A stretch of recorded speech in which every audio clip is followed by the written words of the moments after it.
And we wish you a very happy 316 day on This Is Wrestling.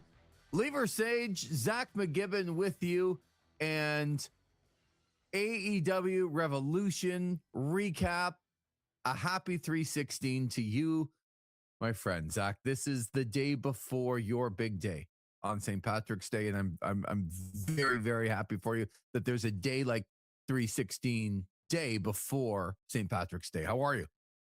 I'm doing pretty good, Mr. Versage. I am happy that it is 316 day. I've been seeing all the Stone Cold Steve Austin posts all over my social media, so it's always a good day to celebrate Stone Cold Steve Austin.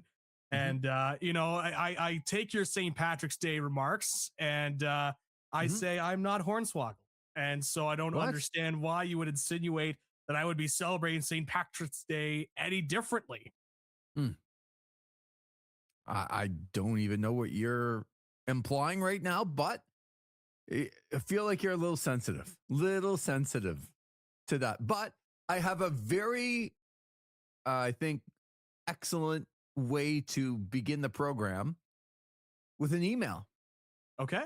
Yeah, you wouldn't think so. There's so much to get to, but there's an email from our man, MVB, Marcus Van Bolsterson.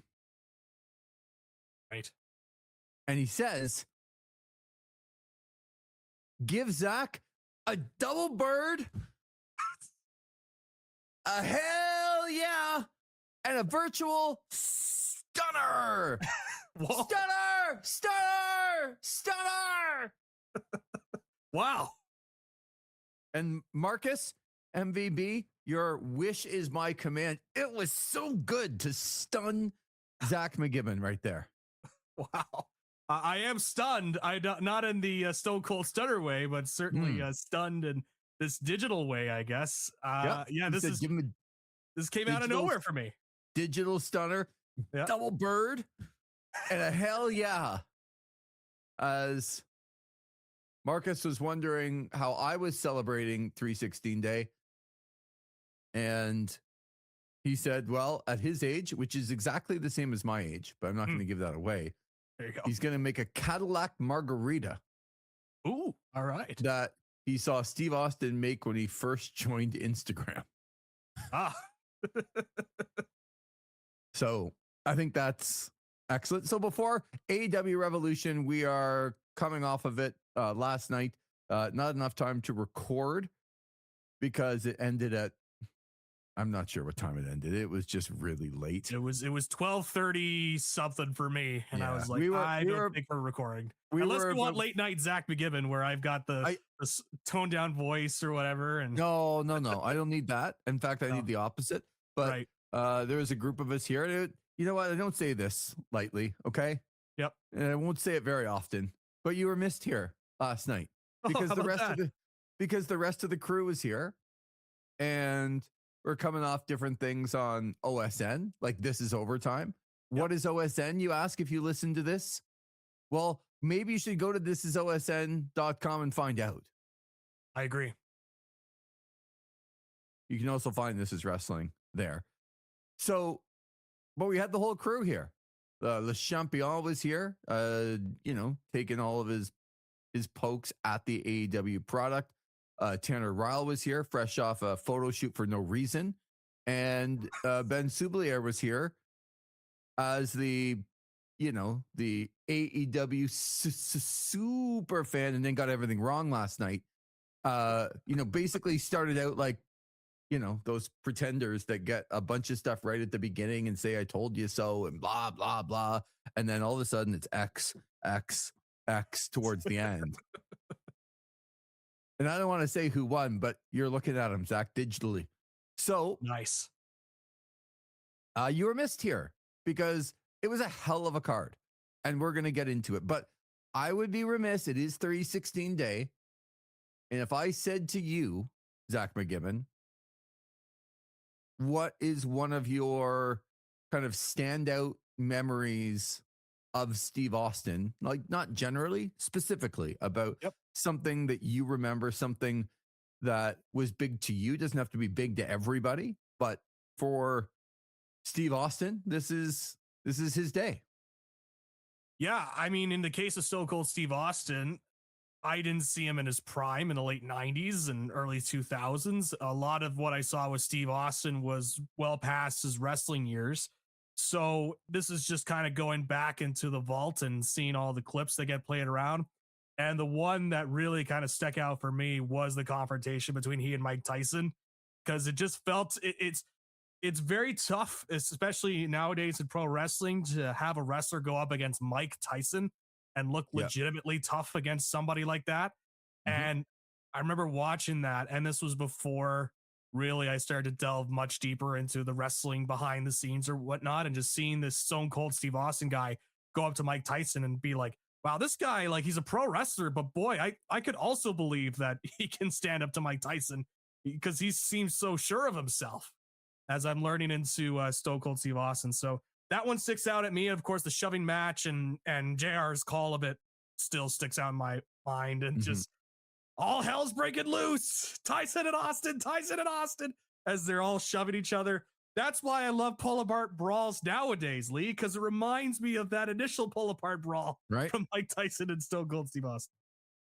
Well, and for those, not that you need a history lesson, but as somebody who was a massive Stunning Steve Austin fan from World Class into WCW, into the television championship when he beat Bobby Eaton, to, numerous US and tag titles, feud with Ricky Steamboat, teaming with Brian Pillman as the Hollywood Blondes.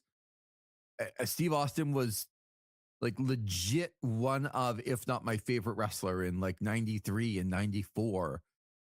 There's this one I've been trying really, really hard to find it. It was a WCW worldwide taping where Steve Austin was facing a guy, just a jobber, who was either like a lifeguard or like some really corny thing like that. Sounds like a WCW jobber on Worldwide. and he threw him out of the ring and dropped down and laid flat on his stomach on the mat and started swimming in the middle of the ring. And I was like, yeah, this is my guy. Like, this is my guy. Part of the Dangerous Alliance with Paul Heyman. What a group that was. You talk about, like, that was Rick Rude as the head, but Steve Austin and Bobby Eaton and Arn Anderson, Medusa, Larry Zbyszko, Medusa was in that. Like, that was a hell of a group. I loved that group so much. But anyway, he goes to ECW and he cuts a bunch of like insanely good promos, and he kind of gets involved with the world title with Mikey Whipwreck and Sandman. But then he's off to the WWE and he's the ringmaster and he doesn't talk. Shaves his head and I'm like, what? Like, what is this? No, I don't need Ted DiBiase talking for him. I know how good he is, and like really, really frustrated as a fan.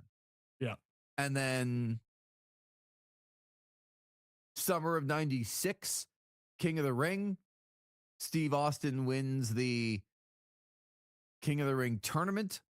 And after beating, and this is what I love, like after beating Jake the Snake Roberts in the finals, I don't know that he knew that he was going up to be interviewed, and he was cut kind of he had a fat lip, and he gets up there and he didn't really know what he was going to say. And he's like, because Jake Roberts had found the church and found, he was a born again Christian at that point. And Steve Austin, you sit there and you thump your Bible and you say your prayers, and it didn't get you anywhere. You talk about John 3:16. Well, Austin 3:16 says, I just whooped your ass. And it just kind of came out of nowhere.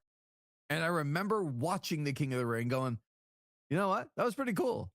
And then not really thinking much more about it and how big Austin 3:16 ended up after that. It just became, part of the WWE culture. Yes. So, for me, a lot of my memories of like seeing Steve Austin in person, like going to WCW and going to some of these events before he ever became this, uh, you know, icon in the business. It was pretty cool to see Yeah. about, one of your guys growing up and he makes it, bigger than, anyone maybe ever has. It is arguable. It's not a long tenure, but it's maybe the greatest tenure of impact that anybody's ever had. I mean, that's arguable, but for his time there, I got to go back to either the beer bath or the milk bath. Both, like, I mean, coming in on a Zamboni and Yeah. and like Jumping off the Zamboni and hitting the clothesline on Vince. like come on, like Yeah. just some of that stuff was just incredible.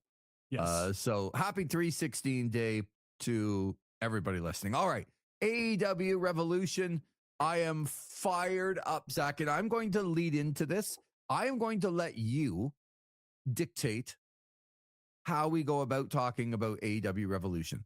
Do we talk about the main event first? Do we talk about the beginning? Do we talk about the middle? Do we talk about the unbelievable matches, the gore, the title changes, all of those things? I'm going to let you lead the conversation. But all right. But before I know, I just spring this on people. I don't care. Zach is a goddamn professional, and he will be amazing at this. So, but I'll give him a little bit of lead up time because I'm going to tell you a tiny story about what happened today. And Zach, I am fired up. In fact, I am so fired up. You can see me on the camera. I got my fake Burberry scarf. I got my, by God, it's Will Ospreay t-shirt on. I am fired up. But so today I was out and about doing some errands and I turned on the Pro Wrestling 24/7 channel on Sirius XM. A lot of people do confuse the name of it because Busted Open is a show, and Busted Open was the genesis of creating that channel because of the success of Busted Open. But the channel is not called Busted Open for anybody. They I get some people that confuse it. So Busted Open's on from 9 to noon. And then they do a bunch of other shows, just kind of throw, many people together. And whether it's Tommy Dreamer or Mark Henry but this one was Sam Roberts. I don't know how Not Sam became a thing, but Not Sam Wrestling or whatever. Yeah. So Sam Roberts. It's ironically, I think that's what they're going for there with the Not Sam moniker. So I was out and about and I'm like, oh my God, like I'm getting in the car. It's like 12:02, something like that. And I turn it on. I'm like, I can't wait. I can't wait to hear. And Zach, from 12:02 to 12:26, I sat there, and how I even got through listening to the Randy Orton attack on Cody Rhodes from Friday night. And at 12:26, I picked up the phone and I called Pro Wrestling Nation. Oh my goodness. Not Sam Wrestling. And the producer, and folks, if you're listening, I was a producer for, I don't know, 6-7 years at least, maybe more, maybe 8 years as like a co-host producer, as the guy who picked up every phone call that came into a radio station to see whether they were good enough to be on the air. If you've heard some of the people on the 24/7 wrestling channel, they are not the greatest speakers in the world. And I don't mean to put myself up into this hierarchy of intelligence, but on that platform with that crowd, Zach, I'm doing okay. That's all I'm going to say. Okay. I'm doing okay. I can put a couple of sentences together. I have a couple of thoughts, and the producer picks up the phone and says, hi there, Not Sam Wrestling, 24/7, blah, blah, blah. What do you want to talk about? What's your name? Oh, my name's Lee. I would love to talk about some AEW Revolution, but more importantly, and I was very calm. I said, Mhm. more importantly, I'd just like to, kind of discuss with Sam the first half hour, maybe talk a little bit about Randy Orton, but maybe some of the decisions as to why to lead the first half hour of the program with Randy Orton and Cody Rhodes after what happened last night. And, just try to get his opinion on why he thinks that that's important as opposed to leading with the AEW Revolution show, because I'd be interested in his thoughts on that topic. Yep. Seems reasonable to me the way that you're Okay. laying it out. Well, that was exactly it. I was even more polite than I just talked to you because Yep. I wanted to get on the air, and I understand that getting on the air is sometimes, the hardest part. Yep. But I wanted to speak to him. I actually wanted to know what goes into the decision making when something happened on Friday night that was simply an angle, and you had what I think, and I don't want to give it away, but I think one of the cards of the last few years that I have watched from beginning to end, going, that was a hell of a wrestling show. And so I wanted to know just what the idea was behind it. I wasn't angry. I wasn't yelling. I wasn't anything. And the guy said, I don't know if you've been listening, but we are not talking about AEW Revolution right now. We probably will in the next hour, but we're talking Randy and Cody right now. So thanks very much, and maybe call back later. And he hung up on me. Wow. No way. And Zach, No way. Zach, Oh my now God. I'm fired up. Now I'm in the car, and now I am fired up. Because you know what? That's fine. The 24/7 wrestling is amazing. It's amazing to put it on. It's amazing that a channel got from a 3-hour show to a 24/7 channel on Sirius XM. You know why it did? Because pro wrestling's amazing. And it's not just the show from last night. And yes, we harp on WWE, but we harp on it sometimes because we love it or we want it to be better. And then there's all kinds of other wrestling out there. We love professional wrestling. But you are not going to tell me that some producer picks up the phone and goes, yeah, we're not talking about that right now. Yeah, I don't know if you've been listening, but we've been talking about Randy. Yeah, I know, dumbass. I know. That's why I want to call. I want to have some sort of intelligent conversation with a guy who's a host of a wrestling show, wondering about how he goes about preparing the wrestling show and what matters to the audience.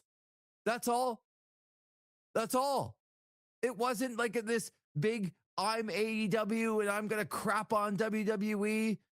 I mean, I probably could have. I probably could tell you. I probably could tell you right now that Randy Orton, and I sent you a list, is arguably involved in 3 of the worst WrestleMania matches, like top 5, 3 of the top 5 WrestleMania matches of all time.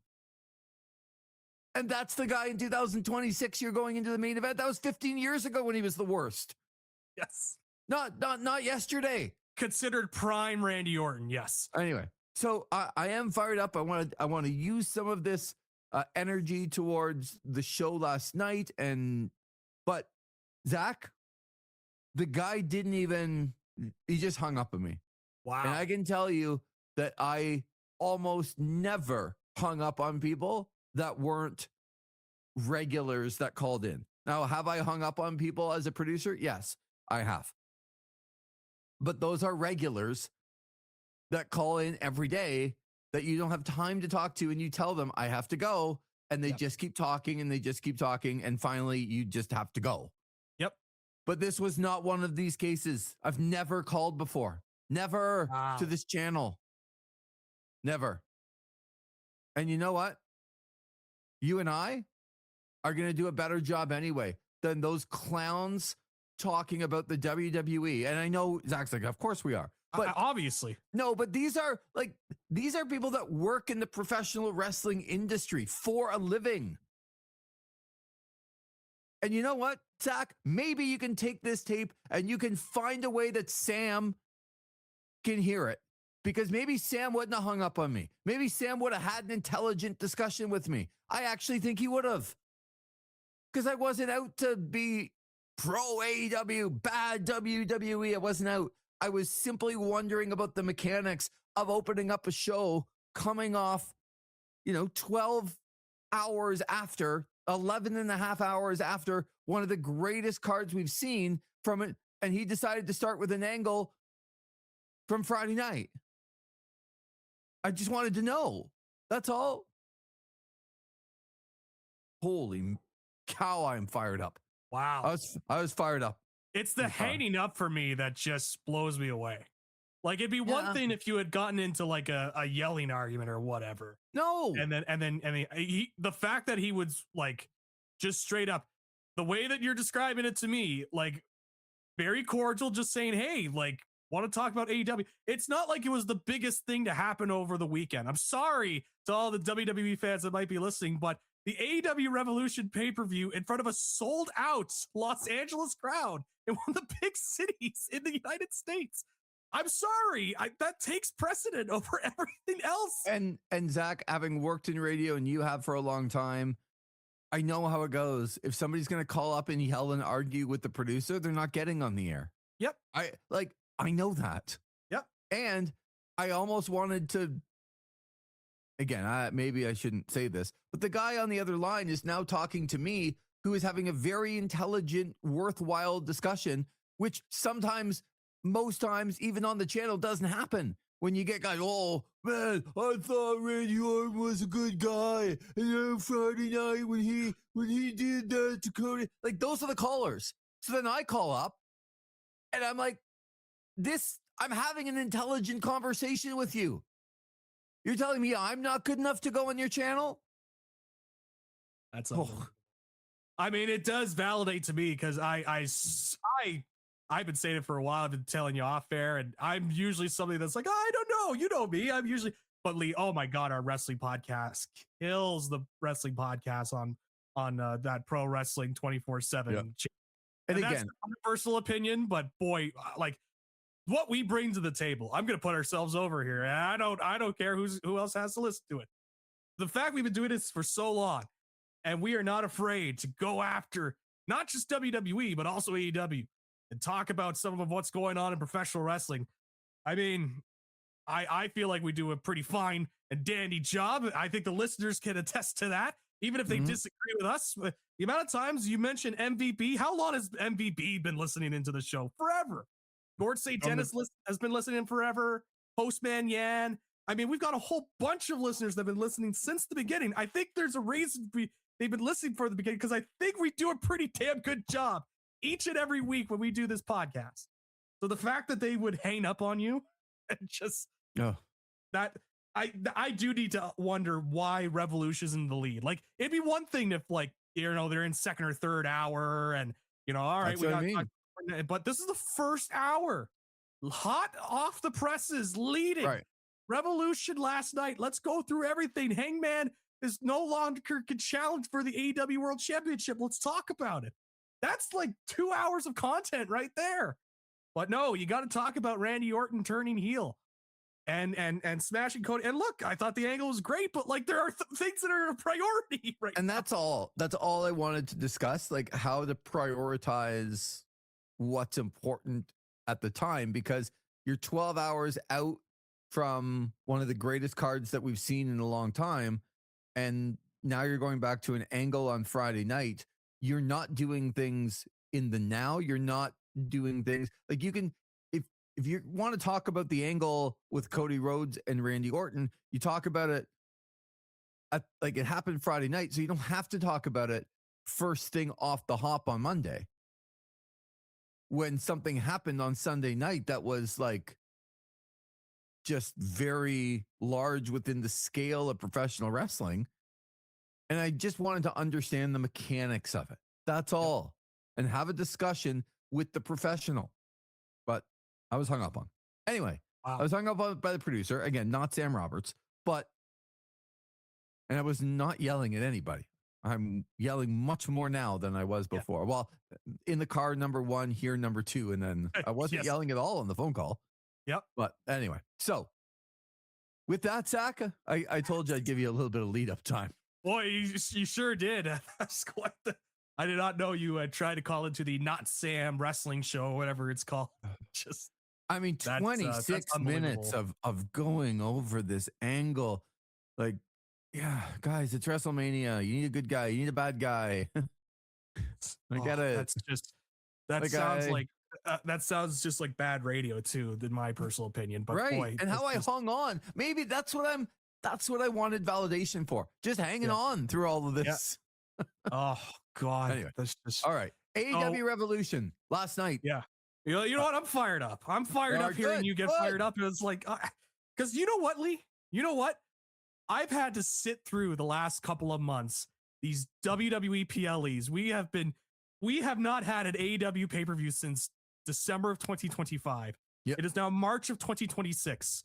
I have not had to see a AEW pay-per-view for 3 months. And in between, we've had to come on here and talk about these WWE PLEs where I've wasted 3.5 hours of my life each and every Saturday or Sunday having to sit through ads, sit through the Netflix loading screen, only to come back to another ad, and then the people advertising to me during the match, and then people advertising me after the match, and the people advertising to me during the box segment, and the people that advertise, looking at me as a consumer instead of a fan for the last couple of months, and then having to sit there and wait for some semblance of professional wrestling to hit my screen over the last couple of months.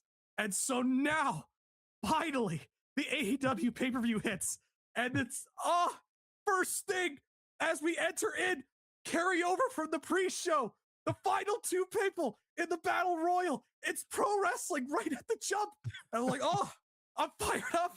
Let's go. I'm smacking my chest. I don't care. It's Jack Perry that's in there. I don't care. It's Ricochet. It's pro wrestling that's on my screen instead of a 15-minute introduction video where I have to see Triple H walk through the ruins and then stare at himself, his past self, in an introduction video. No, I'm getting pro wrestling. It's for the national title. Get into it. Get fired up. And I was into it. Jack Perry won. I gotta have to see Jack Perry more. Oh, well. That's okay, because pro wrestling happened on my screen.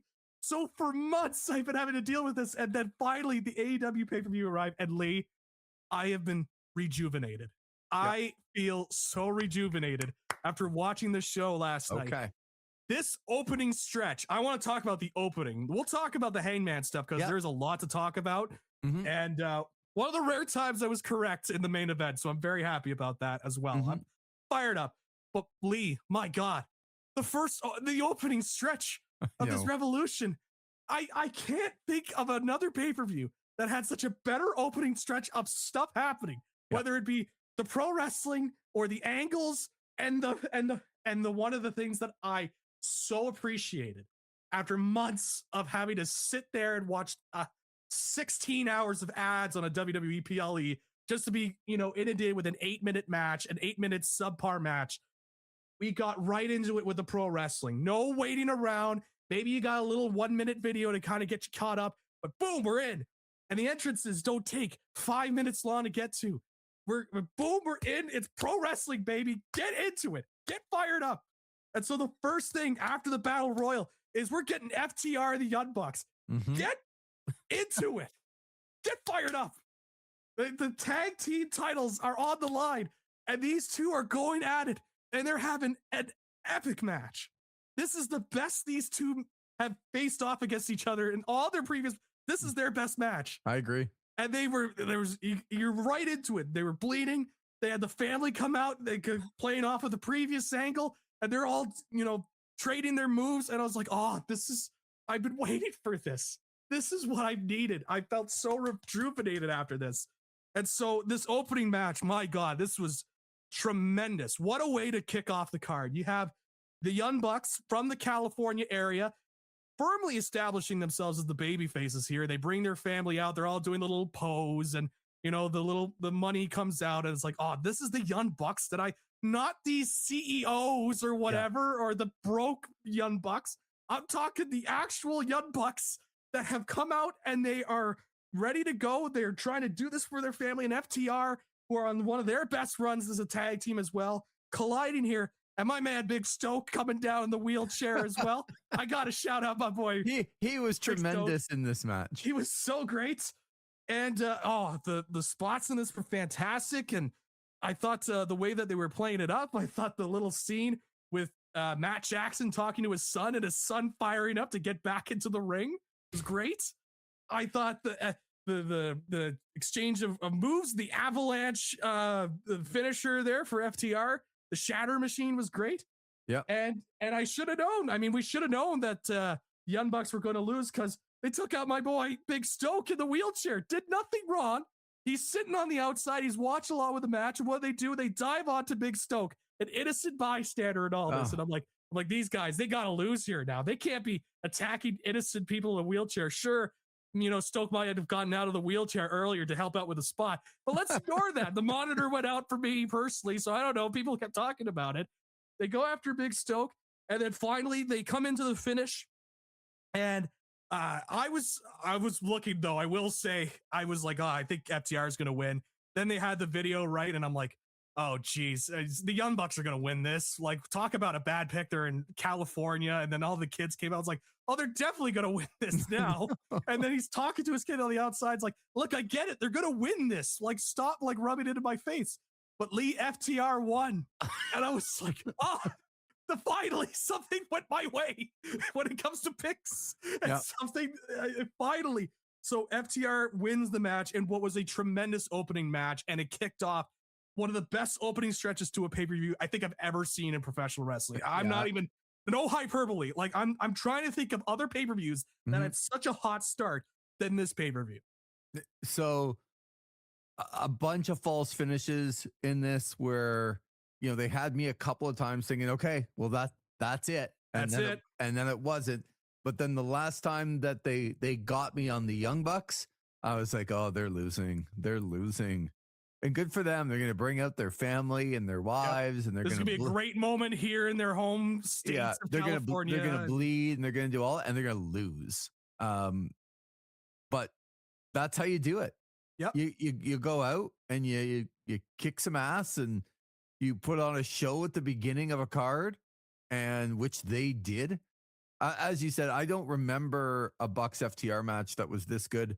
And it firmly cements for me. It was already there, but the Bucks are the best tag team in the world. And I don't think anybody can tell me different. I know FTR won, and they're probably up there as well, but they're just incredible at some of the little things along the way in matches where it just adds to the credibility of what they're doing. These little nuanced things that their wrestling IQ is very, very high. Yes. And it's just a pleasure to watch them. This was an incredible match. And then, of course, it kicked off, as you said, this stretch of the first 3 matches that were like, oh my God. And then stuff happening at the end. But the one that happens at the end of this, well, where's the next show, Zach? Where's the next pay-per-view? Well, the next pay-per-view is in Vancouver. Okay, so if we're going to try and do something to sell it, we got a couple of guys on the roster. All right, here comes Adam Copeland. Here comes Christian Cage, and they come down to a thunderous roar. Huge pop. Holy moly. Just a massive pop. I was a little bit surprised that Christian didn't come out first so that they could extend the Metalingus song for Adam Copeland, but they do it the opposite. I love the shirts. The shirts.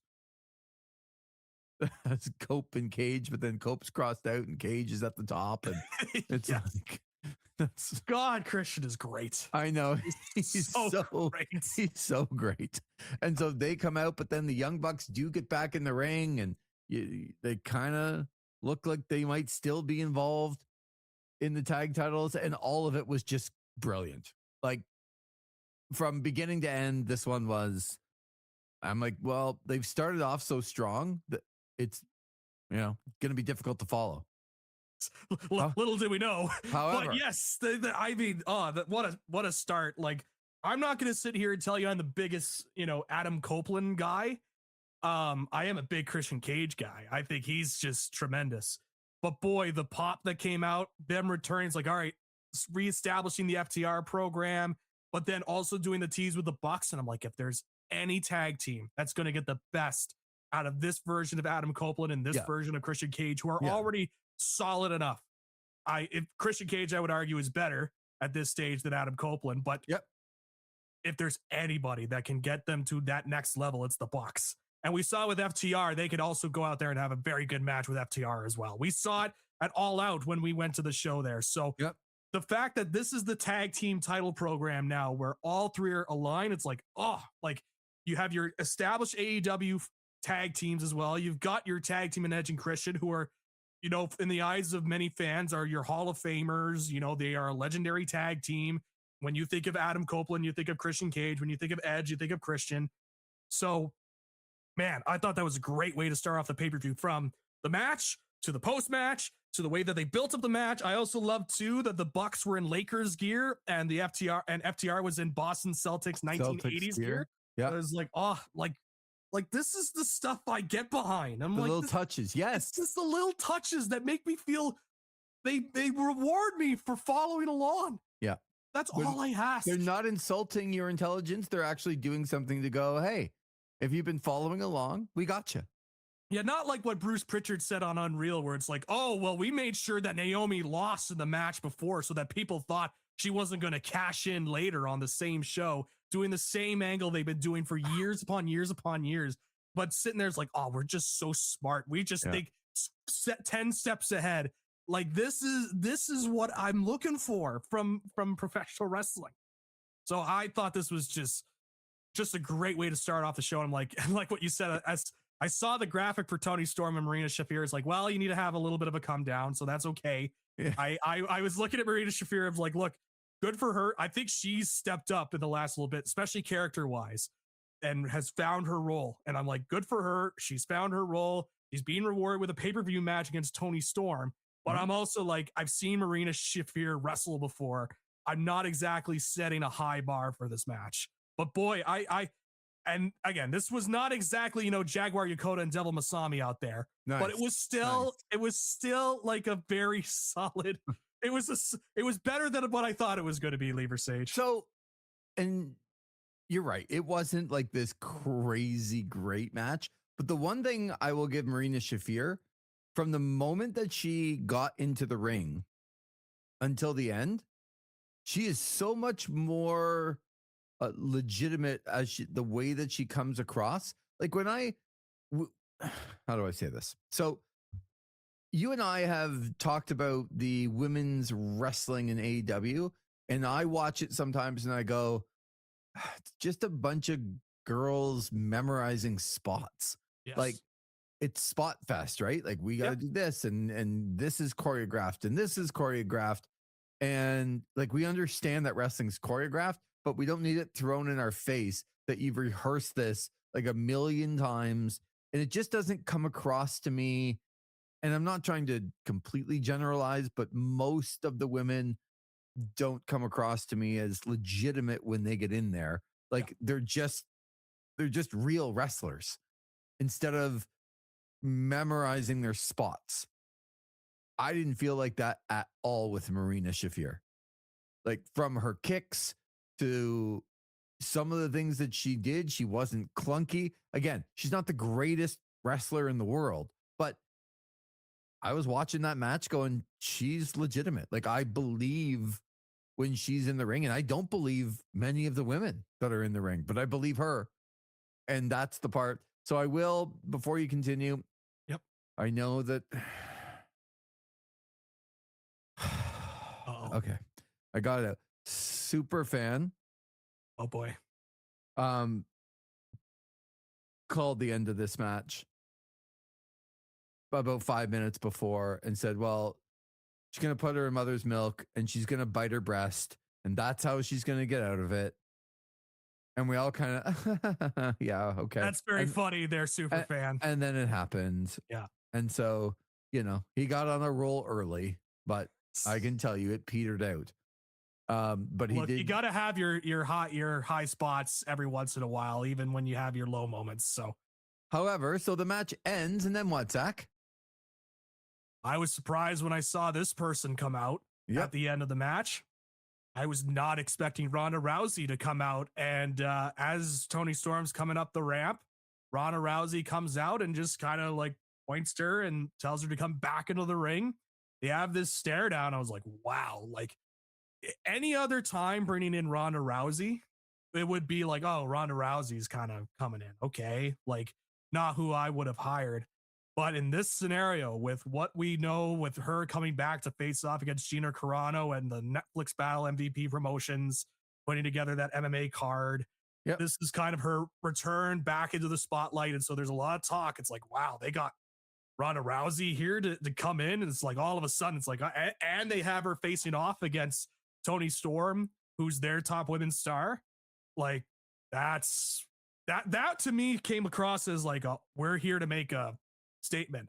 And I know there might be some that might listen in, and especially WWE fans, I think will listen in and is like, Zach, what are you talking about? This is Ronda Rousey. You see how bad she was in WWE and all this? And I'm like, oh yeah, I know. I'm aware this is the same Ronda Rousey, but you have to understand from a business perspective how big of a deal this is, that they are bringing her in at this stage against with the way with her return to MMA against Gina Carano. If there was ever a time to bring her back and you wanted to get a name out there, this was the time to do it. And you know, I'm not going to go out here and say it was a smashing hit, because it wasn't like the most positive crowd reaction, because I do think people still have that memory of her last run in WWE, and I don't blame them for that. Plus everything outside of the ring in terms of her comments and all that. Like, I don't blame people for having that thought process. All I will say is that from a business aspect, this is a pretty big deal.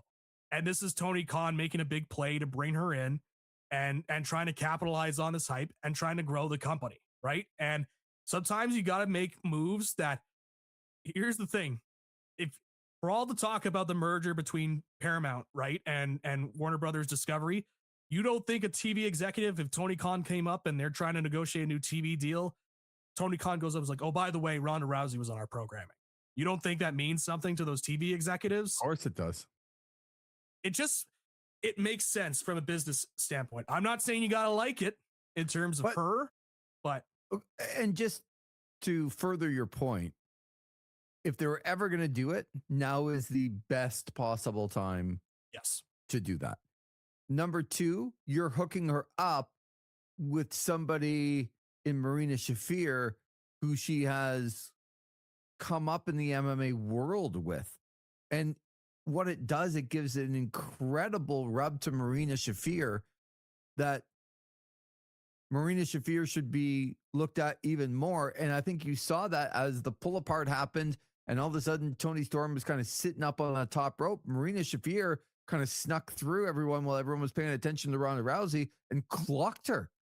And it was like, oh, this is perfect for Marina. Now, the one thing I didn't love about this, so for me, I wish Ronda came back and caused Marina to beat Tony Storm instead of coming out afterwards. I just think it would have done a little bit more. I don't think the loss would have hurt Tony Storm, and it would have really helped Marina Shafir, who I thought looked very legitimate. And you're bringing out Ronda Rousey, and she's going to be with Ronda for the next little while. I would have liked to have seen Ronda come out. And you know how much I don't like interference in matches. Yep. But to me, if you're ever going to do it, that would be the time. That would be the time. Yep. To do it. So I would have preferred it happen that way. But as a guy who doesn't love Tony Storm like you and thinks that her kind of theatrical, over the top, it's got to the point where it's funny to a lot of people, and it's quite funny to me. And we know that she can go in the ring. So I think she can get away with it because she can really go in the ring. But that's, you know, when they talk about like putting the giant against the little man and, you know, Brock Lesnar against a Rey Mysterio and those things work. This isn't quite the same, but this is one of the most legitimate women's fighters in the world going up against the biggest women's star arguably between Mercedes and Tony, but Tony Storm, her character is so over the top. It is so professional wrestling. It is nothing like an MMA fighter. The gap between Tony Storm's appearance and Ronda Rousey's appearance is as big as it gets, which is why it would work. Yep. So again, not the biggest Ronda Rousey fan, but we just talked about Cage and Cope, and if anybody can get the most out of them, it's the Bucks. Well, I'm going to give Tony Storm the benefit of the doubt that Ronda Rousey's still not going to be great, but Tony Storm probably gets more out of her than most.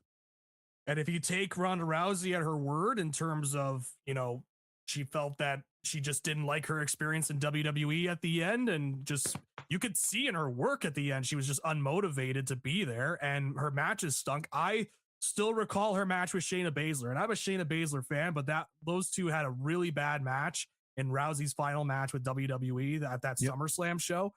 So I am well aware. I'm not expecting this to be a long-term thing. I don't think it should be a long-term thing with somebody like Ronda Rousey. It should be something where she comes in, for a big event, and she does one of the matches, and then you take her off TV. Because one of the things as well, when she was in WWE, she just ended up being a weekly performer, and she just didn't become special anymore. Because it's like, oh, I get to see her on TV every week, and this isn't the same, wrestler that I saw. Yeah, so it exposes her flaws when she's out there all the time. Absolutely. So look, this is a big time business move, and this is Tony Khan swinging for the fences from a business standpoint. From a whether you like the human being or not in Ronda Rousey, and there is a lot when it comes to her that I do not agree with.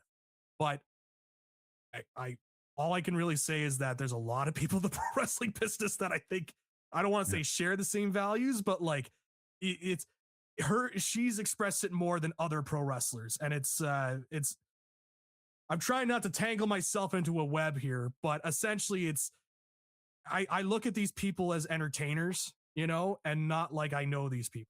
You know what I mean? Yep. So what I loved about this, to your point earlier, they bring it out, and I thought, this is going to be a bit of a letdown until they get somewhere else, but they kept the momentum by Ronda Rousey coming out. Yep. And then like right into like no breaks, no nothing, like literally right into Jon Moxley, Konosuke Takeshita for the AEW Continental Championship. And I'm going to guess that Zach McGibbon loved this match.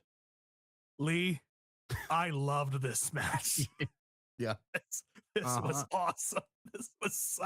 This was such my kind of match. Two guys are like, you know what? I'm going to hit you with a backdrop driver. No, I'm going to hit you with a big back suplex. No, I'm going to hit you with a backdrop driver. Going back and forth, and I'm like, the King's Road is back, and it's here in All Elite Wrestling. Here we go. Yeah. Just two guys just being dudes, throwing suplexes around. It was great. Hard hitting.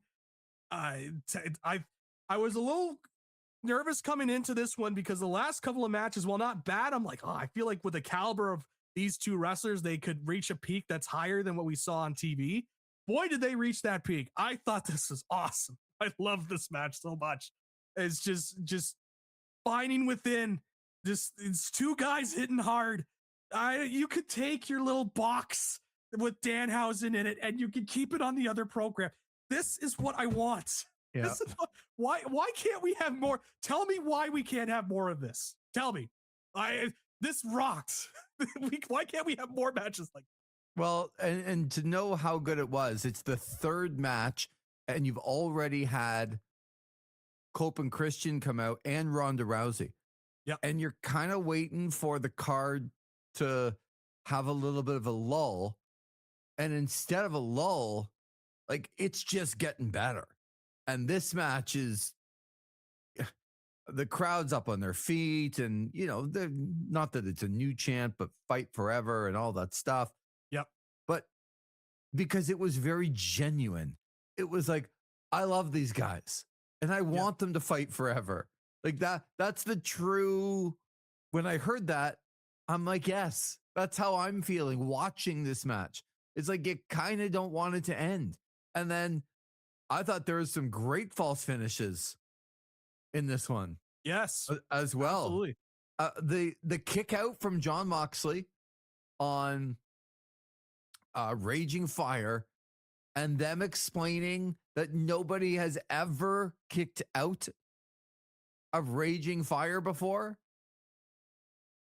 And Moxley got out at 2.999. Yes. It was an incredible kick out. Yes. I was like, this is pro wrestling, man. This is what I needed. Just two guys throwing bombs and kicking out of their moves, saying, nah, I'm the bleeping guy. Did you know that nobody had ever kicked out? I did not know that. I was trying to think of, like, I thought maybe Omega had kicked out of it at one point, but like I will take them at their word. Yeah, usually Tony's a stickler on this stuff. So well, fucking awful. Yeah, Tony Schiavone, he's a stickler on this stuff. Yes. Yes. Schiavone. Like Schiavone. Tony Schiavone. Tony Schiavone swore in this match. No, Yeah, sorry, on the card. It was a little bit later. Yes. It wasn't on this match, but well, it was a nice change of pace from great call, Excalibur, great call. Whenever he's out on the commentary booth, it's like, no, he says, look at this. He says that's a great call. Like, yeah, and he says it all the time. Yeah. But that's a great call, Excalibur. Great call. But he swore. Like, that's incredible. It just added to everything. But going back to this match, there's no interference. It's Continental rules. So there's nobody coming out. And I just thought this is again the older guy in John Moxley. And you hate to say the kid because doesn't feel like it anymore, but Kesh is still young. Yep. And man, they did everything that you would want more. This is one of those matches that I would juxtapose with any WWE argument. Like the Bucks and FTR was great. A lot of blood. Yep. But this was a match that if you want to know what the antithesis of moments and viral and Instagram and TikToks and all of that stuff, if you want to know what the opposite of that is and what people like about the other side of professional wrestling, it's this. Yes. Certainly for me, I can tell you that.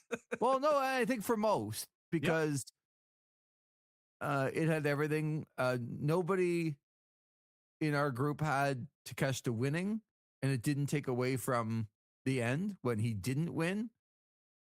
And then Zach, it's not like wrestling is not back because by God, Ospreay is back. And the video comes on, and it was a little bit like I didn't quite know right away. And of course, the super fan knew right away. But, then the x-rays are up. Yeah. And then I'm like, oh, my God. Oh, my God. And I'm telling you, in the house here, like legitimate pop off the couch, pop off the seat, like legitimate pop. I ran to get the remote to turn in the volume up for the music. And there's four guys standing in a living room going, oh my God, like, let's go.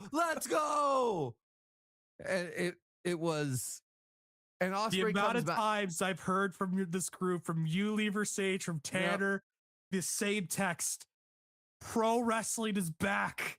And I was going to text you guys that same quote. I'm like, pro wrestling's back. And I was like, so he comes back though.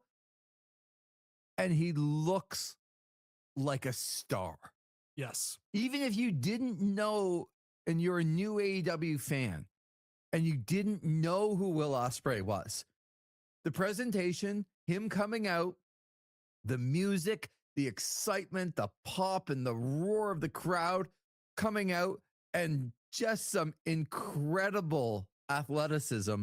One off the top rope where I thought he almost hit his head on the ring apron, going, I think he just might be out again for another year.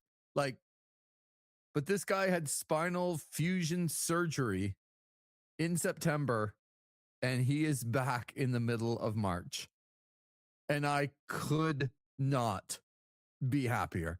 Like we were all standing up, all just, oh my God. Like that was an incredible match. And now the biggest star is back and it's the middle of the show.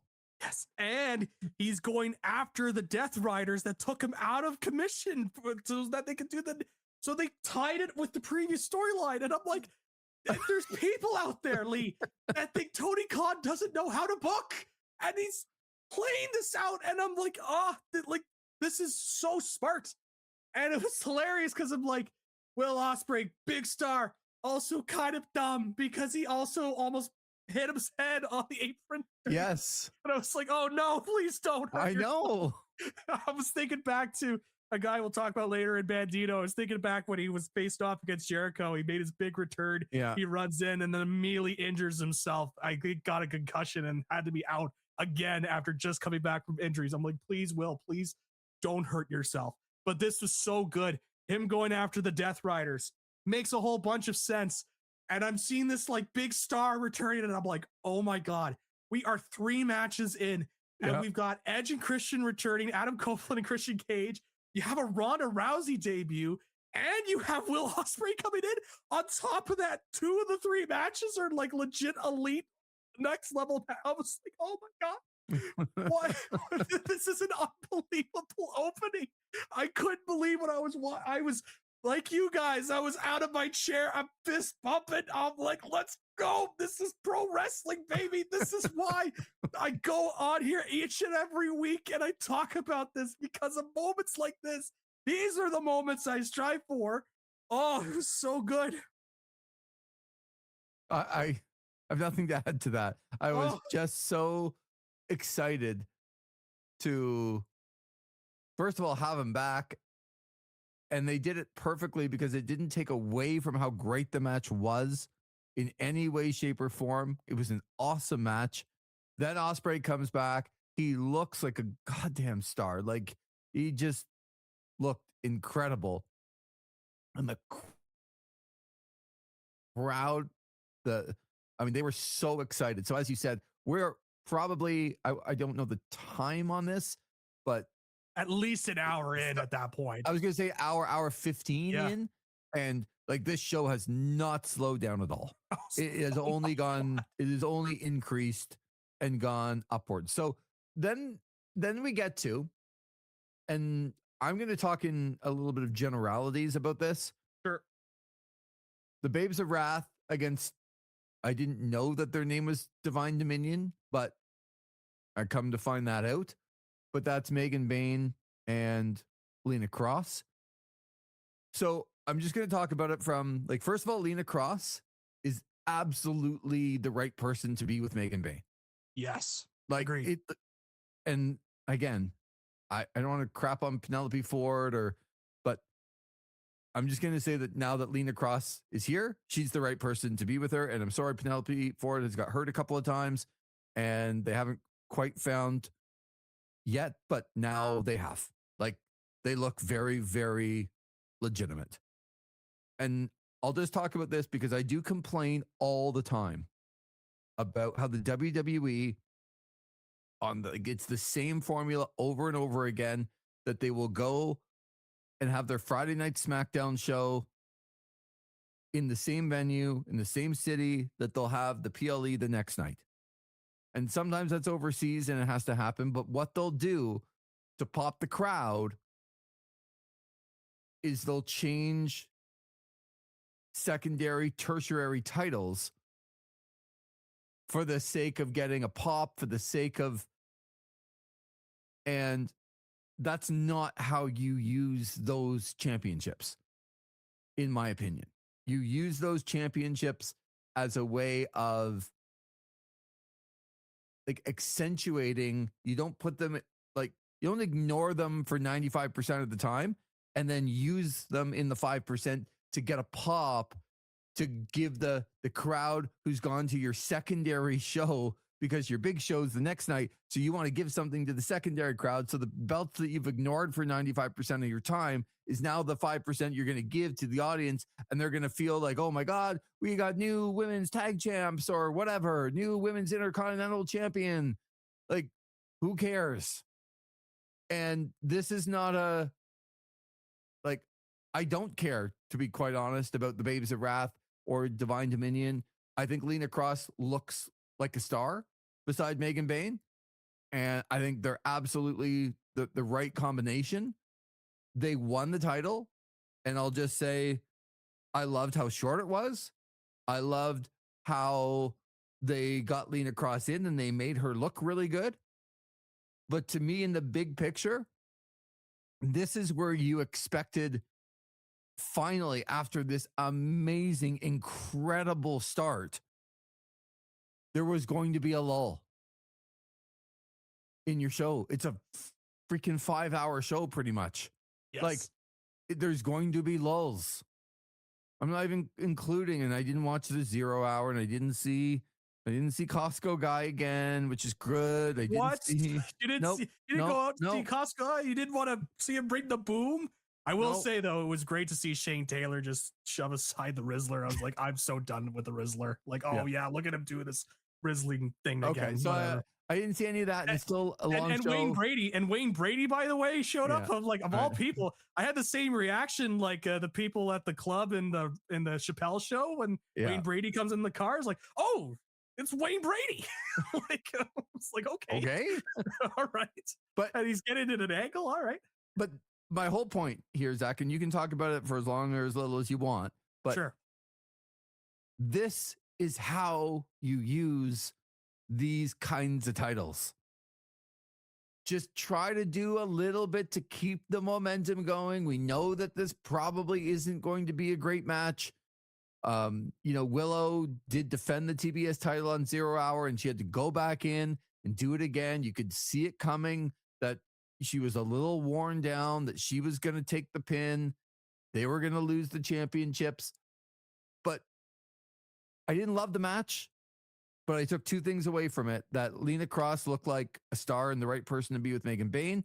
And this is how you use these types of championships, to just try to keep the momentum going along when you already have this great show.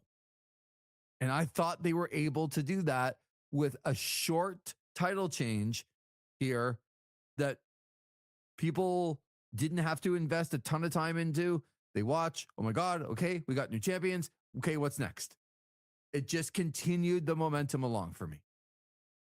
Yeah, I don't have much to add to that other than, clearly when I know you mentioned not watching the 0 hour, but when Nightingale won her match, but they did the post-match beatdown of her afterwards, like, as soon as I saw that happen, I was like, okay, that is clearly a sign that she's going to be losing the titles later on.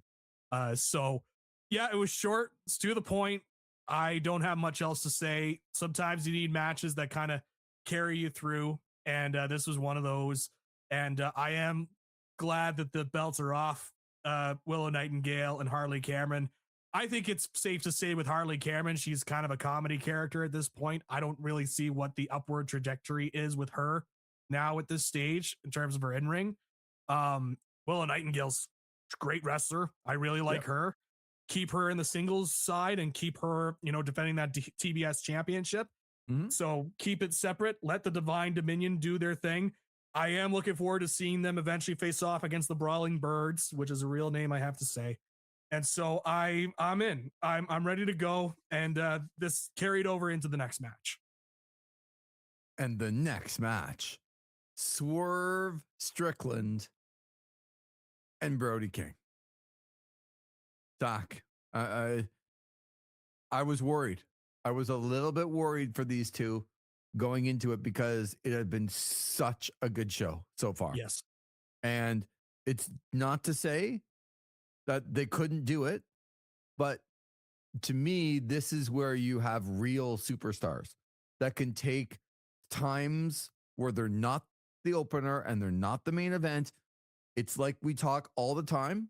And I think why Kyle Fletcher has risen to kind of the very top of the mountain because it doesn't matter what position Kyle Fletcher's in. He always has a great match and some memorable moment, whether he's first, third, or last. So I was a little worried going into this, but that worry stopped pretty soon thereafter. The feats of strength that Swerve Strickland showed by picking up Brody King in multiple situations where you're like, wow. And this is like Brody King has been elevated now to, and I think the comment was made while we were watching it, that it's amazing that Brody King is bigger in AEW than Malachi Aleister Black was. Yeah. But he is, because they've treated him that way. And they are making Brody King into a bigger star. But this was another one for me that Swerve did some things in this match to always make me want to never miss a Swerve Strickland match. Yeah. And there just aren't that many people in the world of professional wrestling when they come out that you're like, okay, like I don't really care who he's paired up against. I don't want to miss a Swerve Strickland match. And so I don't know who you thought was going to win. The crowd was split here. It might not have been split, but I know the super fan picked with his heart. Yeah. With Brody. I was going to say Brody was definitely probably a super fan pick. Yeah. He was. I did pick, and I'm on record as saying I picked Swerve Strickland to win this match. So yeah, another W for me. I think the rest of us did, but I think I said on the show that they were still going to make Brody King look great, and they did. This was a tremendous match. And then, of course, I mean, you can get to the hits just keep on coming after the match. But Swerve Strickland beats Brody King. Yeah, I thought this was a strong match. I don't know if I loved it, but I thought it was a really good match. I thought, same as you, I thought the big thing that needed to come out of this was no matter if you won or lose, you needed to come away thinking, okay, Brody King's a player. Yeah. And somebody that could continue to be a focal point on your TV. And I thought that they did a good job of doing that with him. I thought he came across really well. I thought some of the spots were really well done. And Swerve Strickland, to me, like I said in the prediction, this was an opportunity to really establish the heel character of Swerve Strickland being the most dangerous man. Ken Shamrock is shaking his hand somewhere. It's like, most dangerous man. I'm the most dangerous man. But I thought this was a really strong, solid match. I don't think it was as good as the opening matches, like the tag match or the Takeshita Moxley match. But I thought this was still a very good match. And then, as you mentioned, it's like, oh, Kenny Omega's here too. Why not? He's running down like post match, not during the match, post match. And that's the thing I also appreciated. We got some clean finishes on this show. Yep.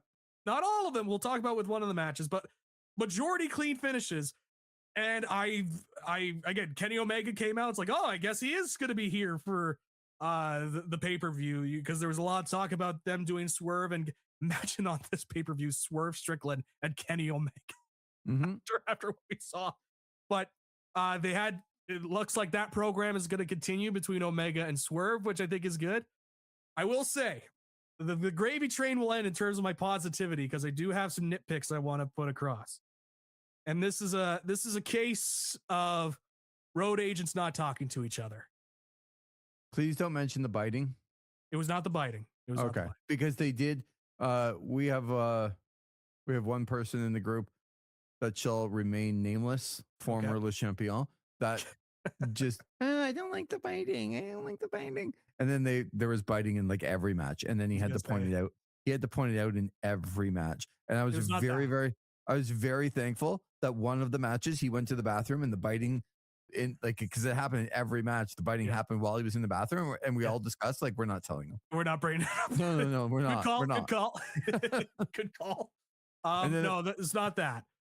My issue was, and this might be a me thing, but I noticed it, and I'm like, I can't let this slide. My gimmick is road agents not talking to each other here, Lee, and I have to point it out when I see it. Okay. Young Bucks FTR, kick out at 1. Moxley Takeshita, kick out at 1. Yeah. Brody and Swerve, kick out at 1. Mm-hmm. I was okay with the first 2. This did not need a kick out at 1 spot in this match. I'm sorry. It just didn't. Yeah. That was a little too excessive for me. I'm like, look, the kick out at 1 spot, when done correctly, gets a big pop with the crowd. I get it. I will pop for a kick out at 1 spot. But there's only so many matches, and sometimes you just got to take priority. And in this case, I think that priority should have kept with the Bucks and FTR and kept with Moxley Takeshita. This did not need a kick out at 1 spot in this. I brought this up to the Predict Trevor as I was chatting with him during the show. And the Predict Trevor is kind of like the super fan in a lot of ways, because I'll throw out some critiques of AEW. They'll be like, well, yeah, but it was still a great match. And blah, blah. I'm like, yeah, I know. I'm just throwing a critique out there. I'm not saying it was awful. I'm not saying it was bad. I'm just saying, this could. But he's like, but the match itself, if you're able to Predict Trevor, I get it. You really like your AEW. It is really like talking to the super fan. It really is. It's exactly like every time you point out something, he's like, yeah, but and then like 14 other positive, really 14 like, other positive really things. And it's like, that's not what I talked about though. Yeah. Later on today, he messaged me. So it's like, would you rather watch a WWE PLE or would you rather a AEW pay-per-view? Of course you'd rather watch the AEW Predict Trevor, of course. And I was like, I'm going to stop you right there because I know what you're going to try to say. He's like, would you rather watch the WWE PLE or would you rather watch the AEW pay-per-view, but every match has a 1 kick out? And I'm like, I know what I'm going to pick here, Predict Trevor. Like, I'm not saying it was bad. It was just an observation. I'm not saying like AEW needs to die like some other podcasters will do.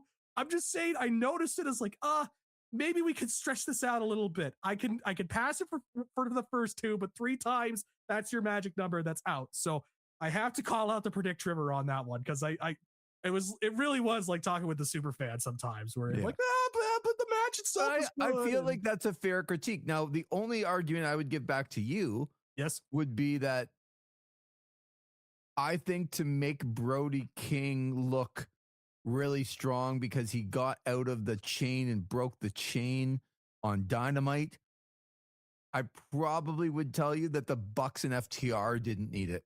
Okay. And that Takeshita and Moxley, I totally get it. Totally get it.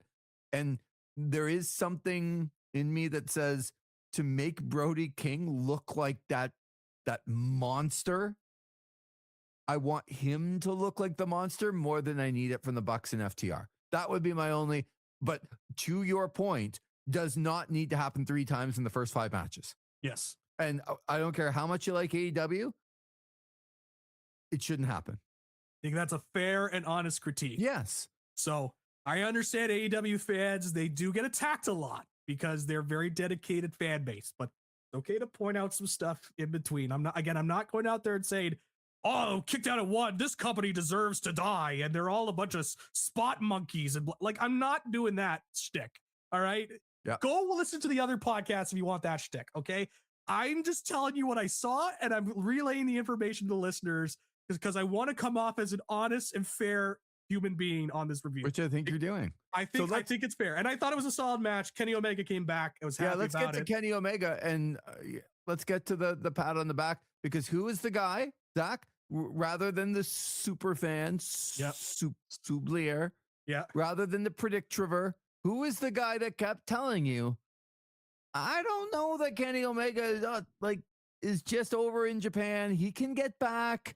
There's a chance that he could get back for this show. And then everyone forgot about him. And then wouldn't you know, Versage a couple weeks ago, no, don't rule out Kenny Omega coming back. By God, there's Kenny Omega. And I was just like, it's not that he was back. It was more like there's been 5 matches. Yeah. At this point. And we have Edge, we have Adam Copeland, we have Christian, we have Ronda Rousey, we have Will Ospreay, and we have Kenny Omega all back. Yeah. Or debuting or whatever. I'm like, talk about an adrenaline shot. It's already a good roster. Yeah. And all of a sudden you start looking towards the next show and you're like, I don't know whether it's going to be Cope and Cage against the Bucks or Cope and Cage against FTR, and the Bucks are involved, but we know that like Will Ospreay's coming back and he's going to go after Jon Moxley in the Continental Championship. And now Kenny Omega is back and he's going to go after Swerve Strickland. Yep. Again. Like, come on. Like, it just keeps getting better and better and better. Yes. So then they go into 2 out of 3 falls, Tekla and Chris Statlander. I was on record saying I didn't know that this one needed to be 2 of 3 falls. What'd you think of this one? Like the first 2 falls, I thought the final fall got into corny territory. Mm-hmm. Like, a little bit too much thinking on the finish, I thought. The first 2 falls I thought were solid. Chris Statlander's a solid pro wrestler, but over the last little bit, I'm like, she is missing something. Yep. You just watch her and you're like, like if you were to, it's the classic, if you were to go to a lab and you put together the professional wrestler that's like, in terms of look, in terms of in-ring ability, Chris Statlander will probably pop up in terms of how you create a pro wrestler. But the problem is, I don't think she has that much charisma. And plus, I don't know what her gimmick is. I don't know what her character is. I've been yelling at that forever. Like, I don't even know what this cosmic in the galaxy, like, and again, I'm not in that world and maybe it relates to other people better than me, but I've never got it. It's never connected with me. And for somebody that actually, I'm not crapping on her, but she's, as you said, she's a really good pro wrestler that lacks charisma. So to me, she needs it even more. She needs something even more to put her in the next stratosphere, in the next level, because she doesn't have the charisma, and this cosmic galaxy stuff not connecting with me at all. No, same here. And so it's like, what's going to make me relate? And plus her promos aren't very good. So when you have that combo, it's tough, but she's a very good professional wrestler. I've been a lot of Chris Statlander matches are some of my favorite women's matches in the company's history. So, and Tekla, I mean, I've been seeing the praises of Tekla over the last little, to me, she's the best overall complete women's pro wrestler in that division. Yeah. And maybe, I don't know, who's better than her? Like Mercedes. Yep. But who else is better than her in the world? Yeah. In terms of overall complete, not much. Like, maybe if you're a fan of the Tony Storm gimmick, maybe Tony Storm, but there's not a lot. I think she's really been proving herself and showing herself here. I really like this character, and it was so evident when I was watching these two. I'm like, I know who Tekla is. I know her how she portrays herself. I know her character. Chris Statlander's been on TV much longer, and I'm still kind of like, I know you're a great pro wrestler. And I know you could go out there and have great matches and be reliable on pay-per-view, but I still don't know who you are in the case of Chris Statlander. And so I thought it was very much apparent. And the first 2 falls I thought were really solid. I thought these two went out there. It wasn't that unexpected for me that these two would go out there and have a solid pro wrestling match. It was that third fall, Lee, where I'm like, man, we're thinking a little too hard on this, because they did the whole storyline on Collision with Statlander taking the belt, to the back, similar to the MJF Cody storyline, taking the whips and whatnot. So I can be tough against you and I can stand up against you. And so they were trying to do something similar early in the match where Tekla has her belt, but then it got taken away by the referee. And so they did this spot. And nowadays I just see the wrestlers get into the referee. I'm like, oh, what do they have concocted here? Because it's never good now. Like, have you ever noticed that these referee spots are never good now? Like, they just suck. They're too convoluted. Yeah, there's way too much thought put into them, and I'm like, I saw it and it took the air out of me. I was like, oh, what happened we got to Zach? Zach, what happened too? Right after the ref bump. Well, the ref rolls to the outside. Unless there's a spot I'm missing before, I'm going to bring up the spot that I'm going to talk about. Well, I'm just saying that, like, it's incredible with the ref bumps that the wrestlers go for their finishers, like within like 10 seconds. Oh yeah, and then Statlander got the yes. God. Yeah, and I'm like, it just drives me crazy in all professional wrestling.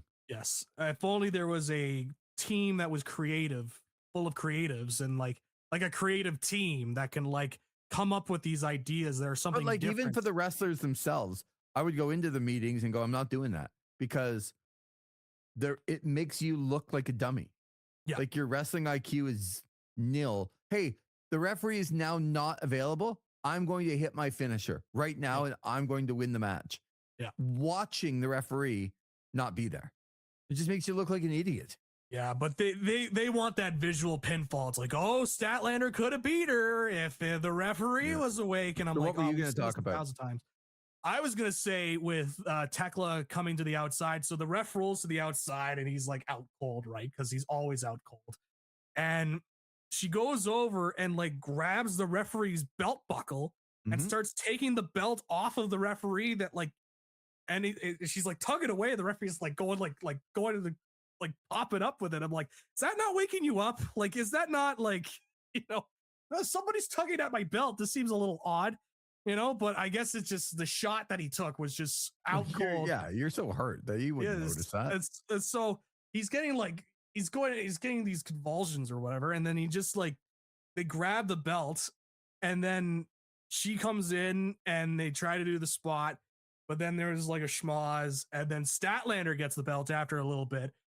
For some reason, doesn't like clench the belt together. It's just a single belt like going down the arm or whatever, and I'm like, well, if you want maximum impact here, you gotta like, you know, like strap it up, like let's go, like, you know, get it. But no, she like gets it up singularly so that the referee could like wake up at the perfect time, of course, and then come in and then grab the belt from her. It's like, hey, no, you can't do that. This is a 2 out of 3 falls match. This is not part of the rules. And then the ref tosses the belt out of the way, and then they go into the finish. Tekla wins, and I was like, that's too much thought. Like road agents with too much time on their hands. They can, how do we make this? How do we do the same but different? Let's do the same thing but differently. And it ends up being the same thing we've been seeing over the last little bit. We got so much more. We got so much more to go. So let's get. Yes. So then the AEW World Trios champions, Kazuchika Okada, Kyle Fletcher, and Mark Davis, come down, and this is where the group started to get a little bit, because again, the super fan who's right about everything, yes, saw these guys come out in these like varsity jackets that had DCF with like a square around it, yeah, and is now claiming like infringement on his design, that this is his Don Callis family design. AEW has stolen it. A huge controversy. And then gotta hire Smart Mark Sterling there, Ben. Try and get that lawsuit going. Well, first of all, why are you putting it out for free on Twitter and then like and mad that somebody's actually looked at it if you really believe that it's true? Anyway, the group is popping though, for which I thought was a great touch. The varsity jackets, all different colors, but you could tell that they're within the family, right? They got their own colors, but they all have the DCF logo. Just a really nice little touch to go, hey, we're part of the family and we all have our individuality in the family, but we're together as well. I thought it was great. And then Kevin Knight, Speedball, Mike Bailey, and Mystico come out. And of course, Kevin Knight and Mike Bailey have the masks on with Mystico and started wrestling with them, which I thought was a little odd before they were taken off. But I can tell you that nobody in the room, 0, 0, 0, little Sam Mitchell for you, had Kevin Knight, Speedball, Mike Bailey, and Mystico winning the AEW World Trios Championships. And not only did they, Zach, but they announced that Mystico was all elite afterwards, and it will be a dual contract. Yes. So it's not like he's just coming to AEW, but this again, I mean, 6 guys that just can flat out go. And Mark Davis, probably the worst of the group, but he's improved significantly. I think he's gotten a lot better. He's slimmed down a little bit. Some of the stuff, his pile drivers are just so good. They're so good. And so 6 guys that can just tear it up. And I mean, I think Okada threw 3 drop kicks in this match. Yep. And every one of them was incredible. But we got new trios champions. They announced Mystico's All Elite. And to me, it just kept, again, perfect timing. You got trios championships around the belt of not necessarily Mark Davis, but around the waist of Okada and Fletcher, who are singles guys. Yep. They don't need to be strapped down with these championships, and they find a way to get it off of them and put it on. Mystico announced he's All Elite, announced he's coming in. He's now got the championship and the visual and the crowd singing along. This was just another really, really good match in the continuation of great matches. Yeah, this was a really good match, really good trios match. I knew you wouldn't have picked Jet Speed to get a victory, especially on pay-per-view. Job Speed. Listen. Yeah, Job big Speed. Guys. But now let's they're 2-time trios champions now, and let's understand that Hangman Page and Mystico have carried Job Speed to a couple of championships. Yes. Okay. Carried. I will say I can't wait for more Speedball Kyle Fletcher matches. They're clearly establishing a rivalry there, and they have chemistry, and I can't wait for more of those matches. But I didn't love on commentary that when they were wrestling that they said that Mike Bailey has the number of Kyle Fletcher. Ooh, well, because even though Fletcher's beat him last time, right? Like Wednesday. Yeah. Fletcher beat him. Yeah. Now, if this was before Wednesday in the Continental Classic, I was like, yeah, that's kind of an interesting. Yeah, but he just beat him. Yes, correct. So I don't know that Speedball Bailey has his number. It was a great match. You can phrase it a different way, but you're like, Mike Bailey has got Kyle Fletcher's number. I'm like, he just beat him on Wednesday. What are you talking about? Yeah. But anyway, to your point, they have great chemistry. Yes. And I was like, wow, Mystico and Okada are face off in the ring in an AEW ring. I was like, oh my God, like one of the biggest stars of Japan versus one of the biggest stars of Mexico facing off here in this. I was like, for me, that was really cool.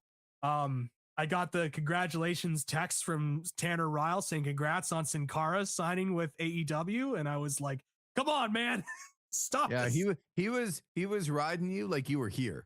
Yeah, I'm like, man, I'm a big Mystico guy. All right, he was in my match of the year. We don't have to bring up his past with Sin Cara. We don't have to acknowledge that. Like, this is a new Mystico here, one of the top draws, and signed to a AEW CMLL contract. There were some rumors that with WWE expanding out into Mexico that they were looking to pick up some people, and obviously, if you're gonna try and expand to Mexico, you want to take some of their biggest stars. Same playbook that happened with the territories back in the 80s, and Mystico would be that guy. And I think it's good. Like, it's one of those things where if I'm a fan of Lucha Libre, it's one of those tough things where it's like, I'm glad he's still going to be with CMLL in some capacity, but you're probably not going to see him as much in CMLL because he's going to have AEW as the priority for his bookings from moving on out. So it is tough if you're a fan of Lucha Libre and you're like, man, these American companies are coming in and taking a lot of their guys. But overall, I mean, good for Mystico. I think the way that he's rebuilt himself from the Sin Cara days, no matter how much Tanner Ryle tries to grind my gears on that, the fact that he has been able to rebuild himself the way he has and has become one of the top draws, not the top draw in Mexico and one of the top draws in the world, I think is very commendable. And the one thing I will say, Tony, we got to stop with the music for Mystico. We got to change. Okay, so it didn't necessarily translate into his opening, but do you think that it will translate if they keep going with it? That because it's obviously really big in Mexico. Yep. So will it translate if they just keep doing it? So I don't know. I'm in between right now. I think you give the respect to how big it is there, and you keep trying it for a while. I wouldn't expect the American audience to get it right away. My counter to that is that they've tried this in Texas and California, which have big Latino base there. And I mean, we saw the camera shots of like some of the fans sing along to it, Yep. but it wasn't like it was a rousing sing along. You know what I I mean? agree. And so Yep. I would agree, but if this was like New York or something, it's like, well, you got to try more on your Texas and maybe your Florida and your California, those sort of areas to try and get this over. But they've tried this in those areas and it just hasn't gotten us over. I think it's just a strictly Arena Mexico thing in my eyes. But I think Tony, I will say to your point, I think Tony's just going to trudge on forward with it because he paid the rights for it. And it's like, well, I'm going to get my value out of this for paying for the rights for this. So. Okay, so we got new trios champions. I thought it was a nice little touch, and it didn't make, of course, Mark Davis took the pin. Yep. So it doesn't really hurt. And you free those guys up because you weren't going to have them just be trios champions for that long anyway. Yep. They have bigger things to do with Okada and Kyle Fletcher. But then we get right into Bandito and Andrade El Idolo.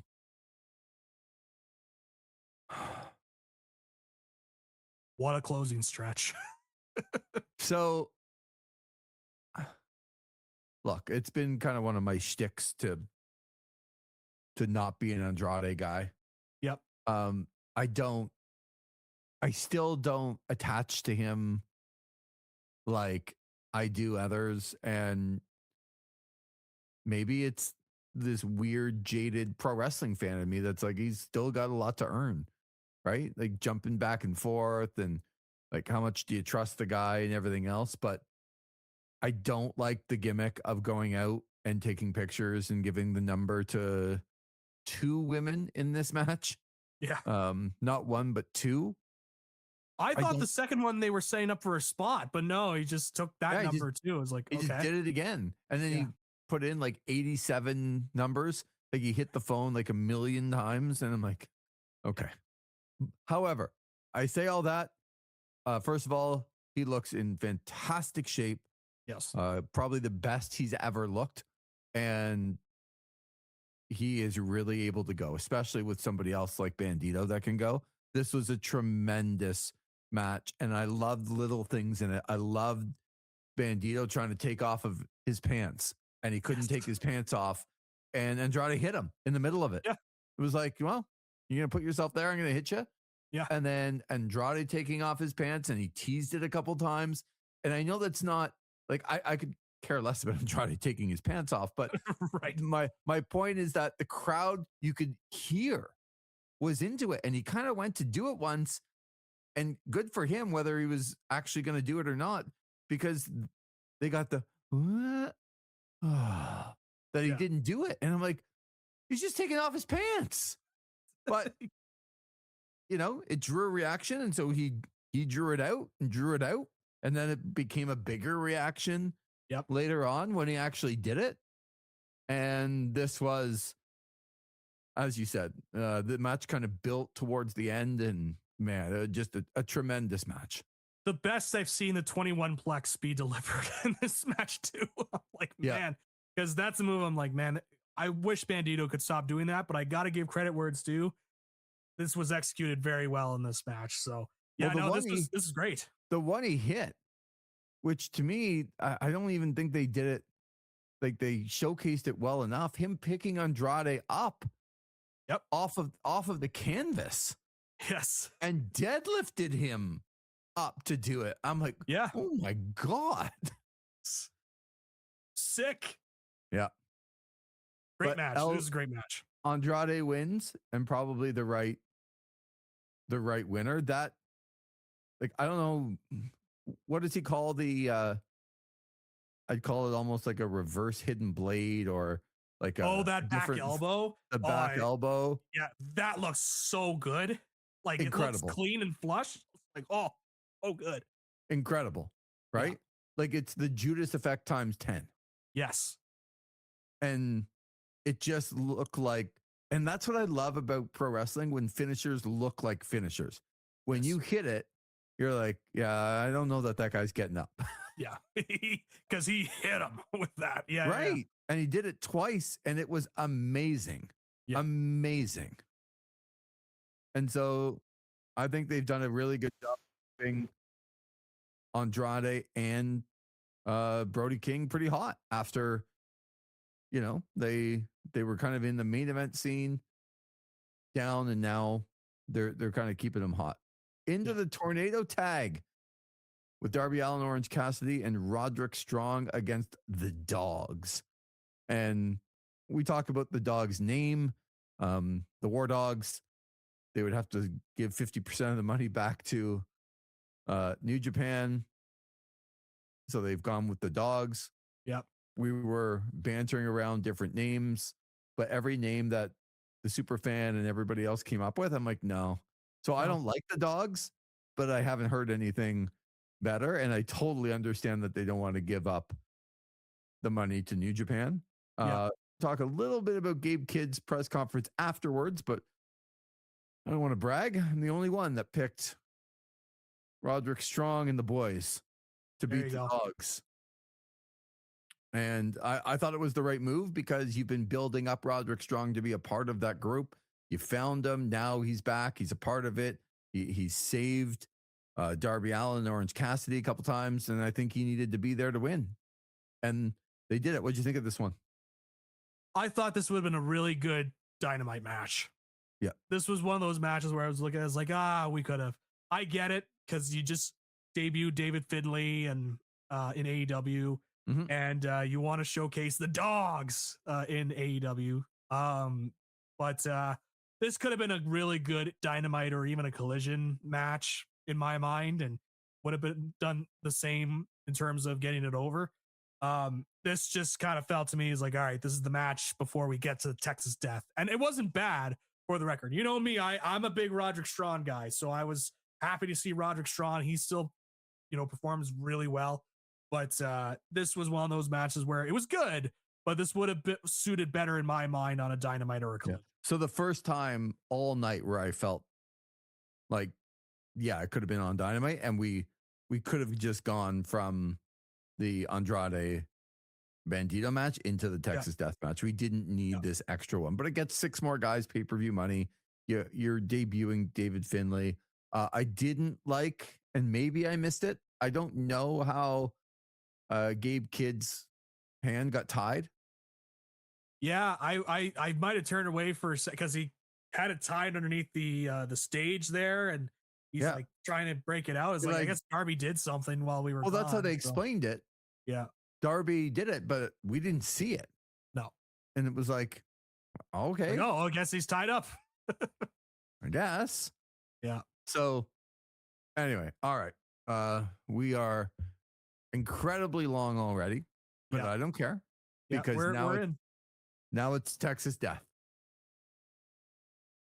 Maxwell Jacob Friedman, Hangman Page for the AEW World Championship. And if Hangman loses, he cannot challenge the AEW title again. I was going to say, where do you want to start? But I'm going to start with the montage at the beginning. Incredible stuff from MJF. Yep. Riding in the little country bumpkin town. Yep. And even something as silly as peeing on the grave. And all of a sudden it's like, oh, he's peeing on the grave. And then he does the little half stop, and then goes right back again into the whole screen. That's what getting older. That's what getting older is, folks. That's what getting older is. Just turned 30, MJF, so already hitting him. So it's just hilarious. Amazing. Yeah. I love little touches like that, but that did get a laugh out of me, and I was like, usually I'm like, really, we're gonna do piss humor here, but this one I was like, this is justified, No, and it was narrated by MJF, and it was just perfect. Yeah, it wasn't too long. It wasn't, they broke the bank and went out and shot it for 3 days before. Like, it was perfect. Yes, and you must have loved. Like, you got to start with this. Yes. Like, MJF comes out, and I'm like, oh, look at his Terry Funk, right? I had to explain to the other three guys that were here who Terry Funk was. Oh no! Yeah. Well, What? no, maybe that's me. Well, certainly probably to Tanner and Chris.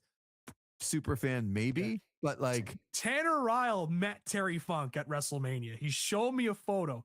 Tanner Ryle has met Terry Funk. I never met Terry Funk. I wouldn't, I'm burying them a little bit here. Yes. I wouldn't say totally, but Yes. right away I was up popping like, oh my God, it's Terry Funk and it's the tights. And it's the I saw it. I was like, the yes. poncho. And that's what I said. Zach is going to love this. Oh, I'm like, yes, he gets it. That guy gets it. I'm still mad that Tanner Ryle, out of all of us, I don't know if you ever met Terry Funk, Lever Sage. No, I didn't. I don't know if Ben Soublier has met Terry Funk. I certainly don't think Le Champion has met Terry Funk. So think of it this way. Out of all of us in our group, Tanner Ryle is the one that met and took a photo with Terry Funk. Out of all of us. Isn't that crazy? Out of all of us. Like, man, but I did see the tights. I was like, yes, there we go. And as you mentioned, the poncho, the hat. Yeah. I was waiting for him to come out to Desperado at that point. I was like, let's go fully commit to the Terry Funk. But I got it. I understood. Like with Texas Death too, right? It's Dory Funk that was credited with coming up with Texas Death in the first place. Yep. And then the comment was in the room. I won't say who said it, but the comment was in the room that because some things are obviously like with the sugar glass in the window and stuff like that, the comment was made that I'm sure Texas Death was much more violent back then in the 50s. And I'm like, I don't know that I would say much more violent. I think we should watch this match and like find out. Yeah, let's pump the brakes on that. Just because there's sugar glass in the window? Yeah. Like let's just hang on a second. Like, I don't know that they had all of these. Anyway, so a lot to get to. Can I say quickly, there was a spot when they were running around, they were chasing each other, and MJF's getting chased by Hangman, and Hangman just stops, and MJF just keeps on running. He keeps on running. Mm-hmm. And Hangman has like the boot or whatever, and he domes MJF over the head with whatever he had in his hand after chasing him. And then Hangman afterwards went, dumbass. I was just like, this is so good.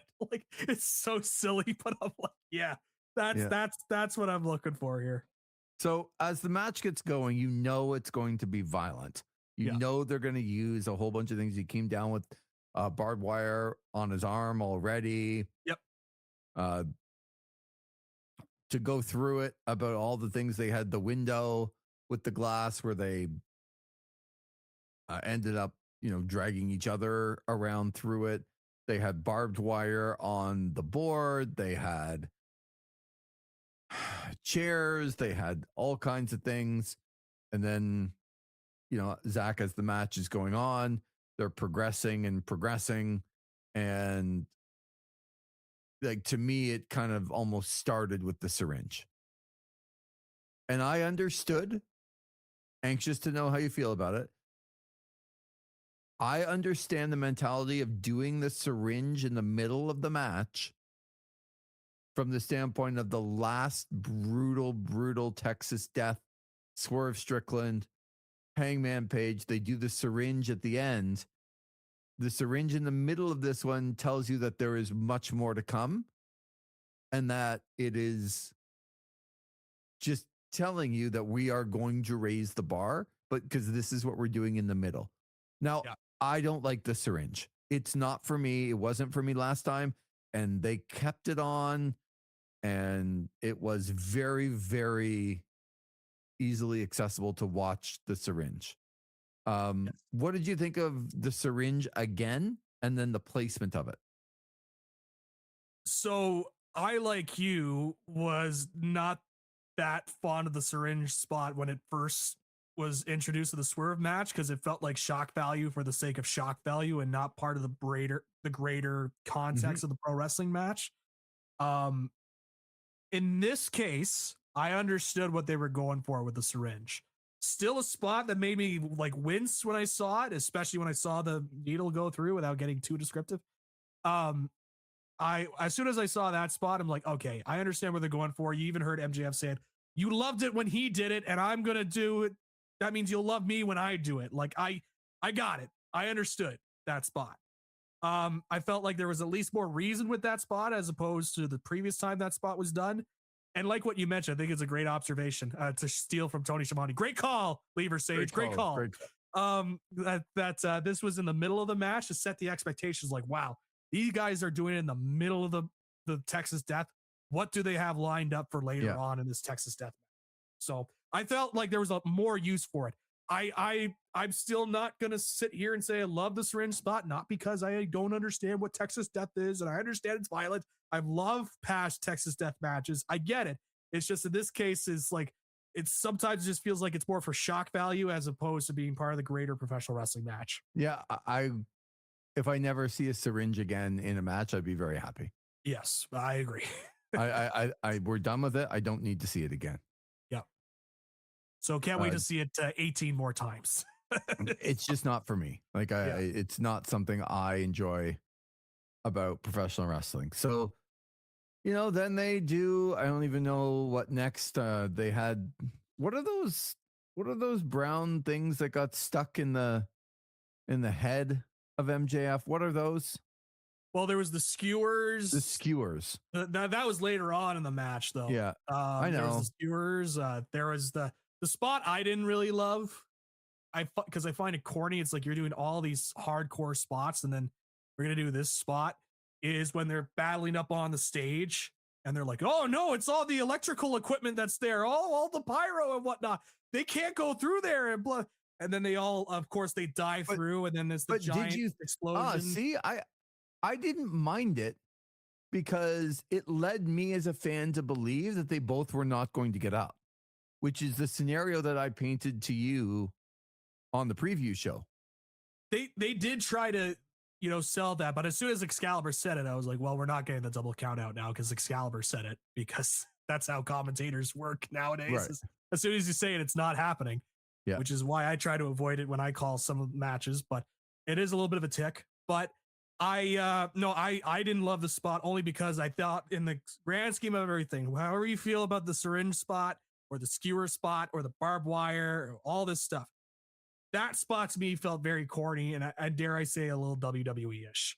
And I was just like, I know what they're going for, but it's like they got all this smoke puffing out, and like I just found that very corny when they went through, and then there's the little off in the corner. I was like, this is a little goofy for me. Like, this is supposed to be a death match here, and we're gonna do like pyro going off in the electrical unit. Yeah, and I know they were trying to sell it, but it just didn't work for me. It didn't land for me.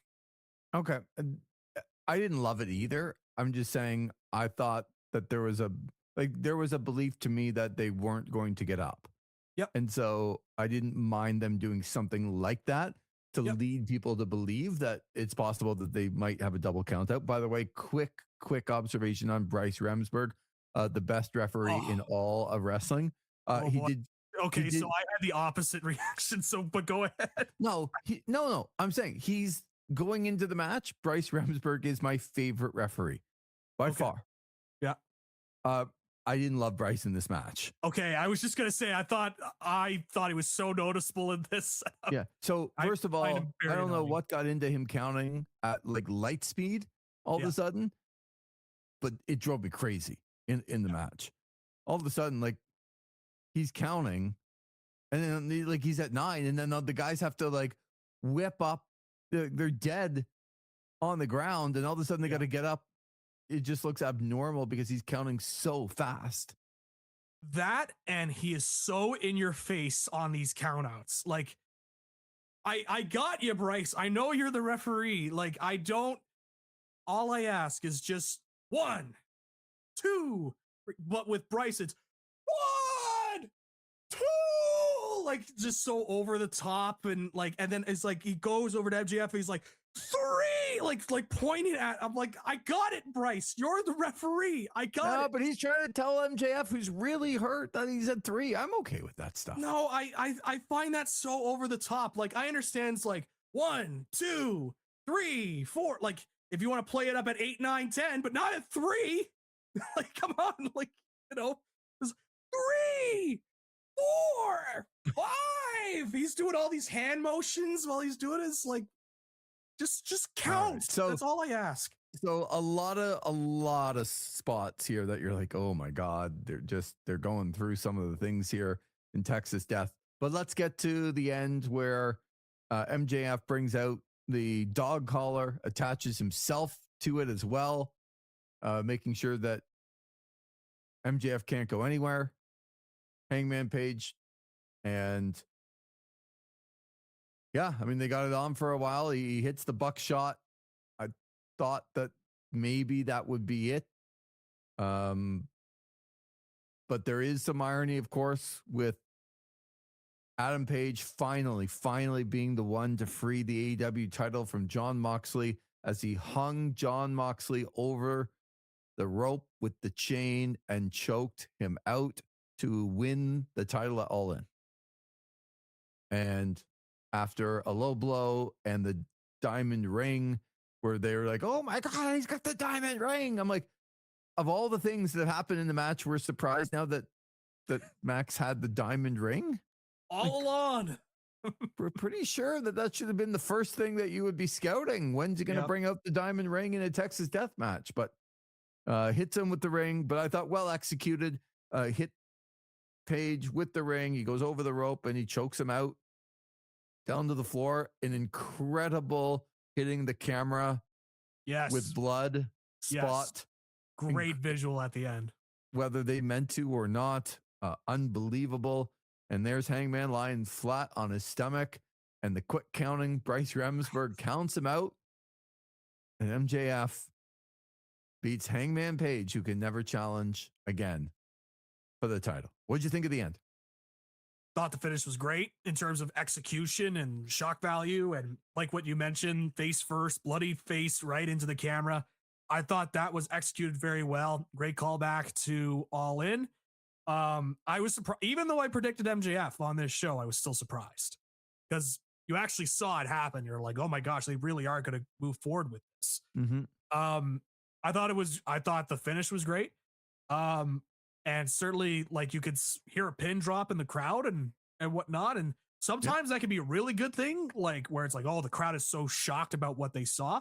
Sometimes that can be a really bad thing where like they're so shocked, but they're like, they don't know how to kind of express what they're seeing. And sometimes it could be hit or miss. We'll see how it will go after this match. But right now, like, I'm like, I think this is what they were going for. I think they wanted that shock value. And now Hangman's not going to challenge for the AEW World Championship ever again, based on the Cody stip. And I thought it was executed very well at the end. So from a thumbs up on that aspect in terms of the finish. I loved MJF kind of getting up. He was on the stretcher and he kind of got up on the stretcher and posed stood and right over him. Like, I have killed your cowboy. I've killed your best shot. I am the guy. That was a great visual. And this is another feather in his cap about how great he can be in different situations. He can do a lot of things and do them really, really, really well. Yeah, I mean, there's so much to talk about from the end of the stipulation and where it goes that, you know, almost 120 minutes, 2 hours into the show, I don't know that it's the right time to do that right this second, but because I think we need kind of more time and be, you know, to flesh out all of the possibilities that do exist from this. But initially, like, we'll do more the next time we talk on this. But initially, do you think it's going to hold? Depends on your definition of hold. If you think if you're Well, will he challenge? Will he get a chance to challenge for the AEW World Championship again? That's my. I think he will, but like I'm talking years down the line.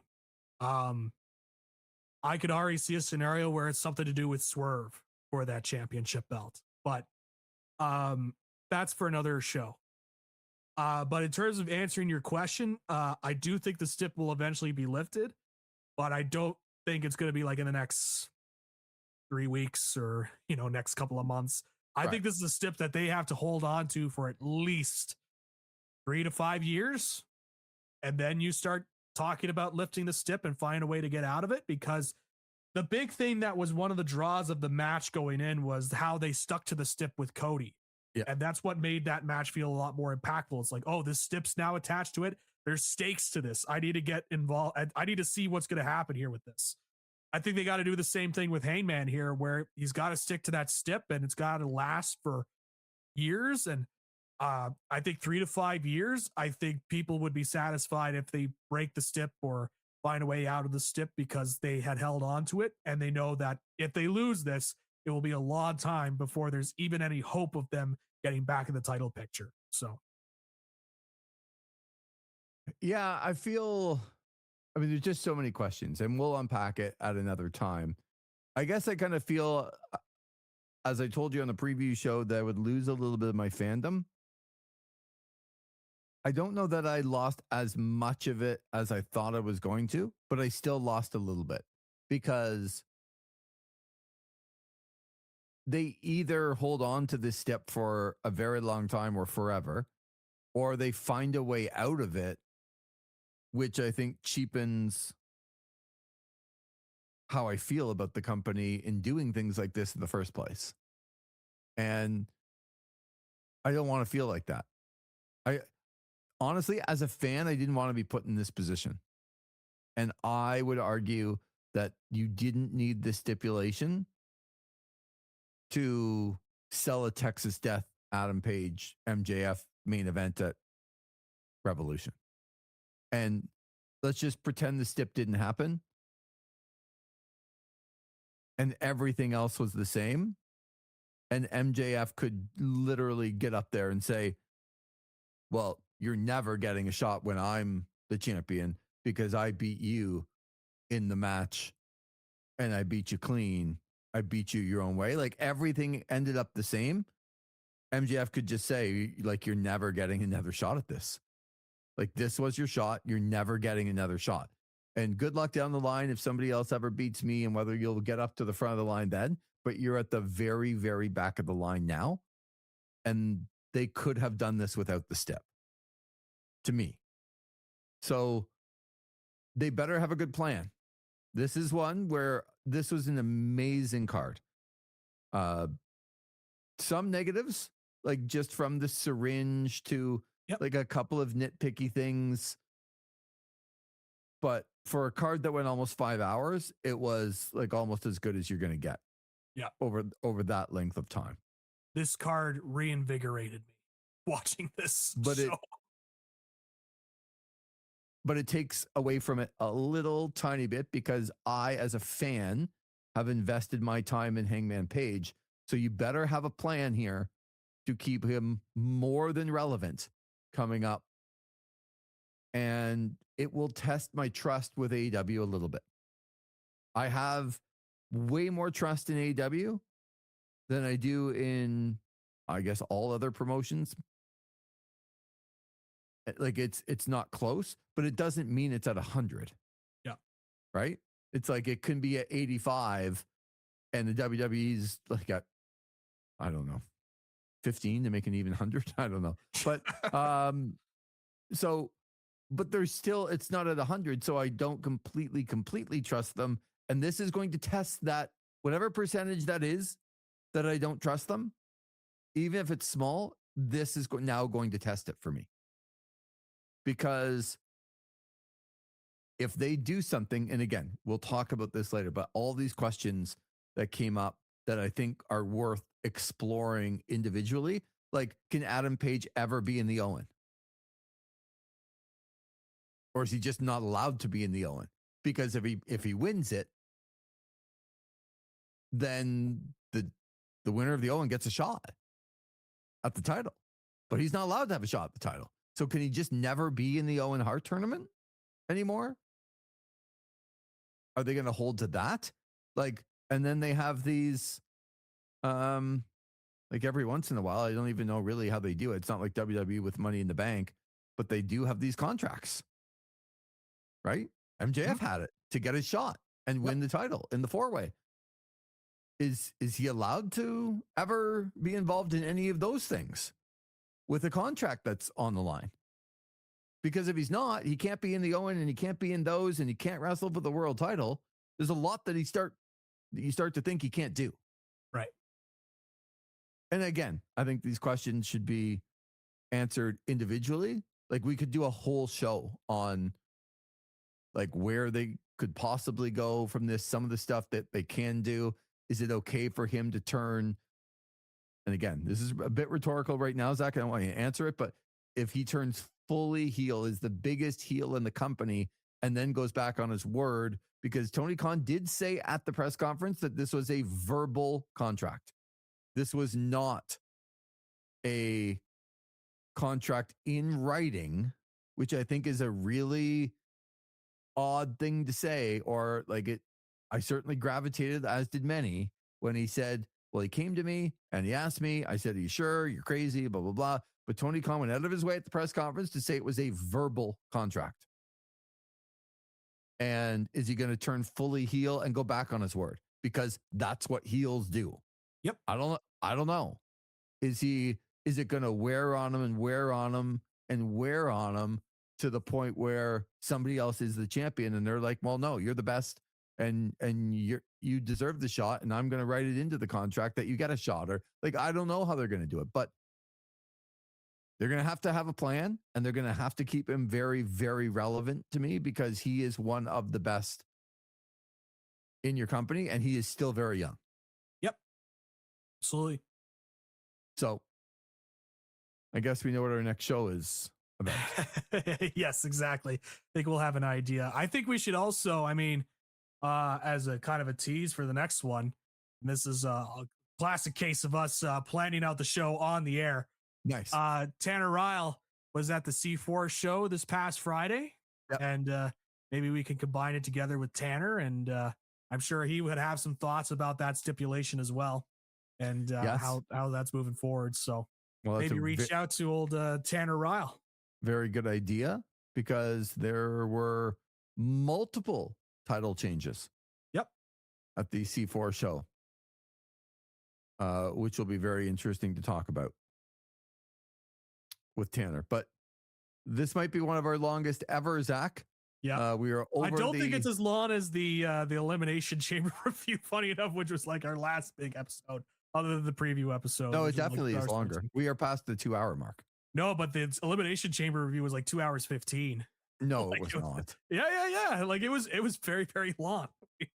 I will pull it up right now. It wasn't 2:15. I'm going to pull it up right now. Okay, pull it up right now. It was definitely at least over 2 hours. This is also going to cut into the time as well. But yeah, but that's okay, because as a professional, Zach, I will keep talking, as opposed to, on OSN when people would leave me hanging when I was counting. I will tell people that we're looking forward to not only having, doing our ratings, but we're going to get back into some of the WWE stuff, of course. After this, Dynamite should be very, very interesting coming up on Wednesday, but Monday Night Raw going on as we speak.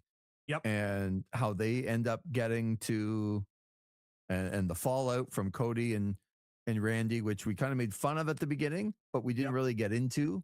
But it did happen on Friday night, where Randy Orton did turn like full heel and leave Cody Rhodes laying to get ready for their main event at WrestleMania. Amazingly, Drew McIntyre quit and then came back on the same show again. So all of that happened. So we're going to have to get to all of that the next time we talk. Have you had a chance to find it? I have located it. It was 2 hours, 17 minutes, 4 seconds. It's incredible. Yes. I This just is didn't not as long realize. as that episode, but I didn't realize how incredible I could be for that long a period of time. But I'm just you even said outdoing. at the end of that episode, I was like, I don't know if people are still listening. And the amount of people that reached out and said, "Oh, I'm listening. We're still I'm here." listening. I know I'm they listening. did. I was shocked I was stunned too. because you get to People a like point. that episode though. You get to a point where you're like, okay, there's no way people are hanging in anymore. Like even No. even I'm like, am I hanging in to what Zach's saying? No. Like, so, but listen. I've prepared since last night to hear your rating of AEW Revolution 2026. I don't get eager for your ratings. In fact, I know they're going to be pretty bad on most WWE PLEs. And it's like, Yes. what bad number is he going to pick? But this one, I am very genuinely interested in seeing what you think of the show, because I know you think it was a great show. But now that we're a little bit removed from it, where are you going to put the number in comparison to other shows?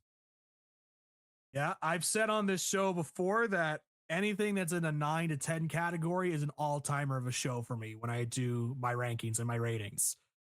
And I was thinking about it for quite a bit of making it like a 9, because that start, Lee. Oh, that start, I was, pumping my chest and just fired up. It was the first, that opening stretch. I'm like, I have not seen a pay-per-view start like that in a long, long time. And I thought as the show went on, it didn't maintain that pace after Swerve and Brody, but it was still a great show. I'm hovering around an 8.75. I can't fully commit to the all-time show, but God, did I want to. That opening stretch was so good.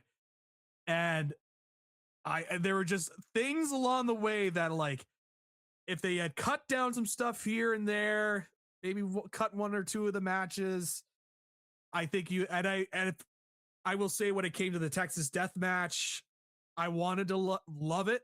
I ended up liking it, but I thought that was too long and could have been cut down on some of the spots. And because that ended up being a 45-minute match. So if that Texas Death main event was like, I love that match sort of deal, I'm putting this in an all-timer category. But I can't do that. I got to give it an 8.75. It's so closely, but Okay. it's still, I mean, look, 8.75 from me. That's a great rating. Like, this is a go out of your way and watch this kind of show. Yeah. And it wouldn't shock me if this ends up being in people's show of the year at the end. Oh, I felt so rejuvenated. I'm like, this is why I watch pro wrestling, is because of that opening stretch and some of the matches on this card. I'm like, yes, this is why I keep coming on here and having to endure the other shows, because of shows like this. Because this is what makes me a pro wrestling fan. 8.75 out of 10 for me. Okay. So my question back to you. Yep. Not that you have all of your ratings on hand of all the other shows that you've done, but name me a better show in the last 5 years. 5 years? Well, that would go back to like 2021. Some of those. Well, no, let's say COVID. Let's say COVID. Like just COVID. From COVID on, name me a better show than this one. I love that a lot of them are Revolution shows. So like a lot of them are really Revolution shows. Last couple of years of Revolutions, that Sting Revolution show, the retirement match, and the card that was underneath that one that had Takeshita and Omega and Takeshita and Ospreay had that match. And I was like, oh, that was so good. Like, that to me was like an all-timer show. Especially considering historical impact. So that would have been 2024. Yep. That to me is like an all-timer show. Okay. So we're going to go over the show here quickly. Sure. Because I think it's interesting, for people. So that would open with Christian Cage beating Daniel Garcia and retaining the TNT championship. Eddie Kingston beat Bryan Danielson for the Continental Championship. Also a tremendous match. Wardlow beat Jericho, Hobbs, Archer, Hook, Brian Cage, Dante Martin in the All-Star Scramble to receive a future World Championship match. Roderick Strong beat Orange Cassidy for the That was a great match. international championship. The Blackpool Combat Club, Moxley and Claudio beat FTR by technical submission in a tag team match. Tony Storm beat Deonna Purrazzo. Will Ospreay beat Inosuke Takeshita. Samoa Joe beat Hangman Page and Swerve Strickland to retain the AEW World Championship. And then Sting and Darby Allin defeated the Young Bucks, and Sting went out on top and retired a champion. So that's just, I think I'm doing that to give an indication to people what you're comparing it to. Yeah. So I'm going to tell you that I think that this card was better than that. There you go. Because I remember that, but I don't remember, like, the world title doesn't, that match does not stick out for me as far as being memorable. Samoa Joe, Hangman, and Swerve. I'm sure I could be reminded. Yep. And I'm not saying it was bad. I'm just saying for me, it didn't stick. And there is a couple things here in between. So I know it's recency bias, but I love this show. I absolutely love this show. Yep. So I am going ahead because I don't quite have the same rating system that you do. And but for me, 8.75 is really good. And like, don't worry, guys. Like, I'm still rating it really high. No, this was if you're going to show a non-wrestling fan what the other side of pro wrestling is, I don't know what this card didn't have. You might not have loved everything, but what didn't this card have? It had major returns and surprises from, like, of your biggest stars, not just, like Daniel Garcia's back, or like, here comes, Pac is back for the Death Riders and we hadn't seen him in a while. No. This is Will Ospreay and Kenny Omega and Copeland and Christian and Ronda Rousey. Like, this is like the top, and all of them were at the beginning to keep the show flowing. I'll say it again. I thought they used their title changes to keep some momentum going, even though they weren't the matches that stick out. They had some really good things. They had a ton of good one-on-ones. They didn't yes, I didn't love the second last kind of tag or tornado match, but they didn't have a show that they tried to put as many people on the show as possible. They let Andrade and Bandito go. They let, at the beginning, they let Brody and Swerve do their thing. They certainly let Jon Moxley and Konosuke Takeshita do their thing. The Bucks and FTR was like off the charts. This is absolutely over a 9 for me, Zach. I'm gonna hover this right at the 9.49. Whoa! All right. Yeah. Okay. Not going full 9.5. I noticed. Yep, 9.49, because this would be, to me, the best show from beginning to end that I have in my memory without going back and digging and doing all of the research as far as like every single show and how I felt about it. I can't remember a show that made me feel like this from beginning to end. And just even the stuff I didn't like, I still thought was booked properly. Yep. And like, again, I didn't love the syringe at all. I don't want it in pro wrestling, but I understand why. I understand how they booked it. I understand even the spot at the end with going into all the electronics that you didn't like. To me, you do something to try to get the fans to go, well, maybe they're both just not going to get up, because that's the way I felt. They used their title changes properly. They didn't bury people who lost titles. Like Willow and Harley aren't buried. Certainly Okada and Fletcher and Mark Davis aren't buried because they lost their titles. Brody looked like a star, even though he lost. The Bucks always look like stars, but they lost, and that didn't hurt them at all. Konosuke Takeshita lost clean. Doesn't hurt him at all. Like, this is how you do a wrestling show. You make people look good even when they lose. And almost everybody looked good when they lost. Man, this is an incredible, incredible wrestling show. So I don't quite, folks, have the guide that Zach does as far as his rating system. But I would tell you that if you missed this show, you should go back and watch it more than any show that I can remember. Had so much to give you. It was just one of these weird deciding, and it was, whether it's the antithesis of the WWE right now, where I have to like plod through their shows, and I feel like I am sometimes. And it's like, when are you actually just going to give me, the fans, something that I want? Like, I'm giving you my time. Give me something that I want. This show gave me 10 things I want, 12, 20 things. Here's a great match, and then an incredible run-in. Here's a decent match, but a massive surprise. Here's another 5-star classic with a run-in surprise at the end. Like, big star, big star, big star. It just kept coming. So I'm all over this show about how good it was. And as you said, it has returned some of my faith. Now, how they use this Hangman stip, we'll talk about at length the next time we get together. Yep.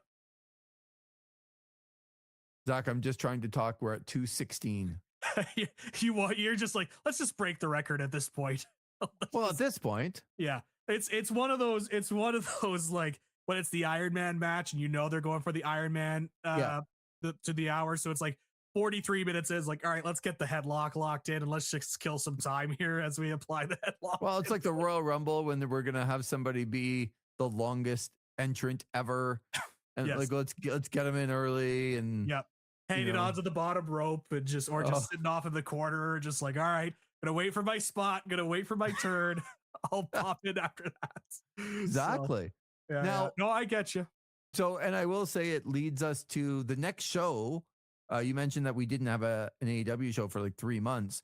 Well, AEW's Dynasty in Vancouver actually happens before WrestleMania on April the 12th, which is interesting to me. That we're going to get back-to-back shows from AEW before the WWE show. And it's already setting up because they're positioning Adam Copeland and Christian. They're positioning Kenny Omega. So there's already a couple of big Canadian stars that are going to be featured at that pay-per-view again, which is exciting to me. Yep, absolutely. I think that Vancouver crowd, they've been waiting for a pay-per-view there for the longest time too. So getting an AEW pay-per-view, I think, is going to be big for them. So I'm really looking forward to that. I think I said when it was announced, I'm going to try and find a way to fly down, but you did remind me that it is in the middle of the OJHL Buckland Cup playoffs. So pretty tough to fly down to Vancouver, watch the show, and then come back. Well, I'll just tell all the Trenton Golden Hawks supporters that you're cheering against them to be eliminated before that, so that you have time to go to Dynasty. Yeah, we'll see. As we get closer, I'm like, oh, I don't know if I'm going to be flying out. We'll see. At the time, I was like, I want to go to Vancouver. This is an excuse to get to Vancouver. But then you start to realize the gravity of the situation, and you're like, oh, maybe I won't be able to get to Vancouver. But we'll see. If anyone is listening that has a lot of money, I will gladly take your money. And I just like how WWE TKO, it's like, we will gladly take your money on a sponsorship deal. I will gladly take the money. In fact, I will come on this program and say, Lee, I got a record amount of money to be able to go to Vancouver and watch the AEW. Yeah, well, the record is like more than 1 cent. Like, yes, you can get 5 cents. It's still a record. A record's a record, Lee, and you can't take it away from me. 5 cents would be the most ever. I'll set up the GoFundMe page. It is like send Zach to Vancouver, and I'll be taking photos and be like, thank you. Record-setting trip right here. I feel a trend coming on, but we should skedaddle. We appreciate everyone hanging on this long. If you have, send us a note again to tell us that you have. We've come a long way from me being hung up on. Yeah, it is hilarious. If you were to have asked Lee Versage when we started this, like Lee was like, we can't go more than an hour. We can't go more than an hour. And now I'm sitting here at 8:38 p.m. and it's 2 hours 19 on the little clock there that's up above. I didn't say we couldn't go more than an hour. I remember you being like, no, we got to stick to a time here. We got to stick to, like, if we go a little bit over an hour, that's fine, but nothing more. Like, no. Well, I can tell you, if I need it out at an hour 15, like I heard a couple of people complaining that we didn't do a full preview show. I'm like, yeah, yes, we did. It wasn't my heart out. I can tell you that. No, it was mine. It was, busy times in Belleville. I know it doesn't seem like it. I know he likes to bring up the stop sign and whatever, but it wasn't that. It was like, but you didn't get to the preview, and you're the one who wasted time. I'm like, yes, because the whole world doesn't revolve around AEW all the time. Sorry, we didn't break down Divine Dominion versus the Babes of Wrath to your liking there, Ben. I'm sorry we couldn't really get into you shouting, talking directly to the person that was complaining the most. Yeah. However, okay, Zach, we will talk soon. We'll have Tanner Ryle on. We'll talk about a couple of championships changing hands in C4, a little bit about the WWE, and then I think a really interesting conversation about where the Hangman Page stipulation of never challenging for the AEW world title again goes. And then who knows? Like, I don't even know right now that I know who the next challenger for MJF is going to be. I got some guesses, but I don't know for sure, which I think is interesting, right? Going into the next show. So there is your AEW revolution, and also Lee got hung up on by a national radio program before he ever got on. There is your show about that. So for Zach McGibbon and Lee Versage, we really appreciate you being with us on This Is Wrestling.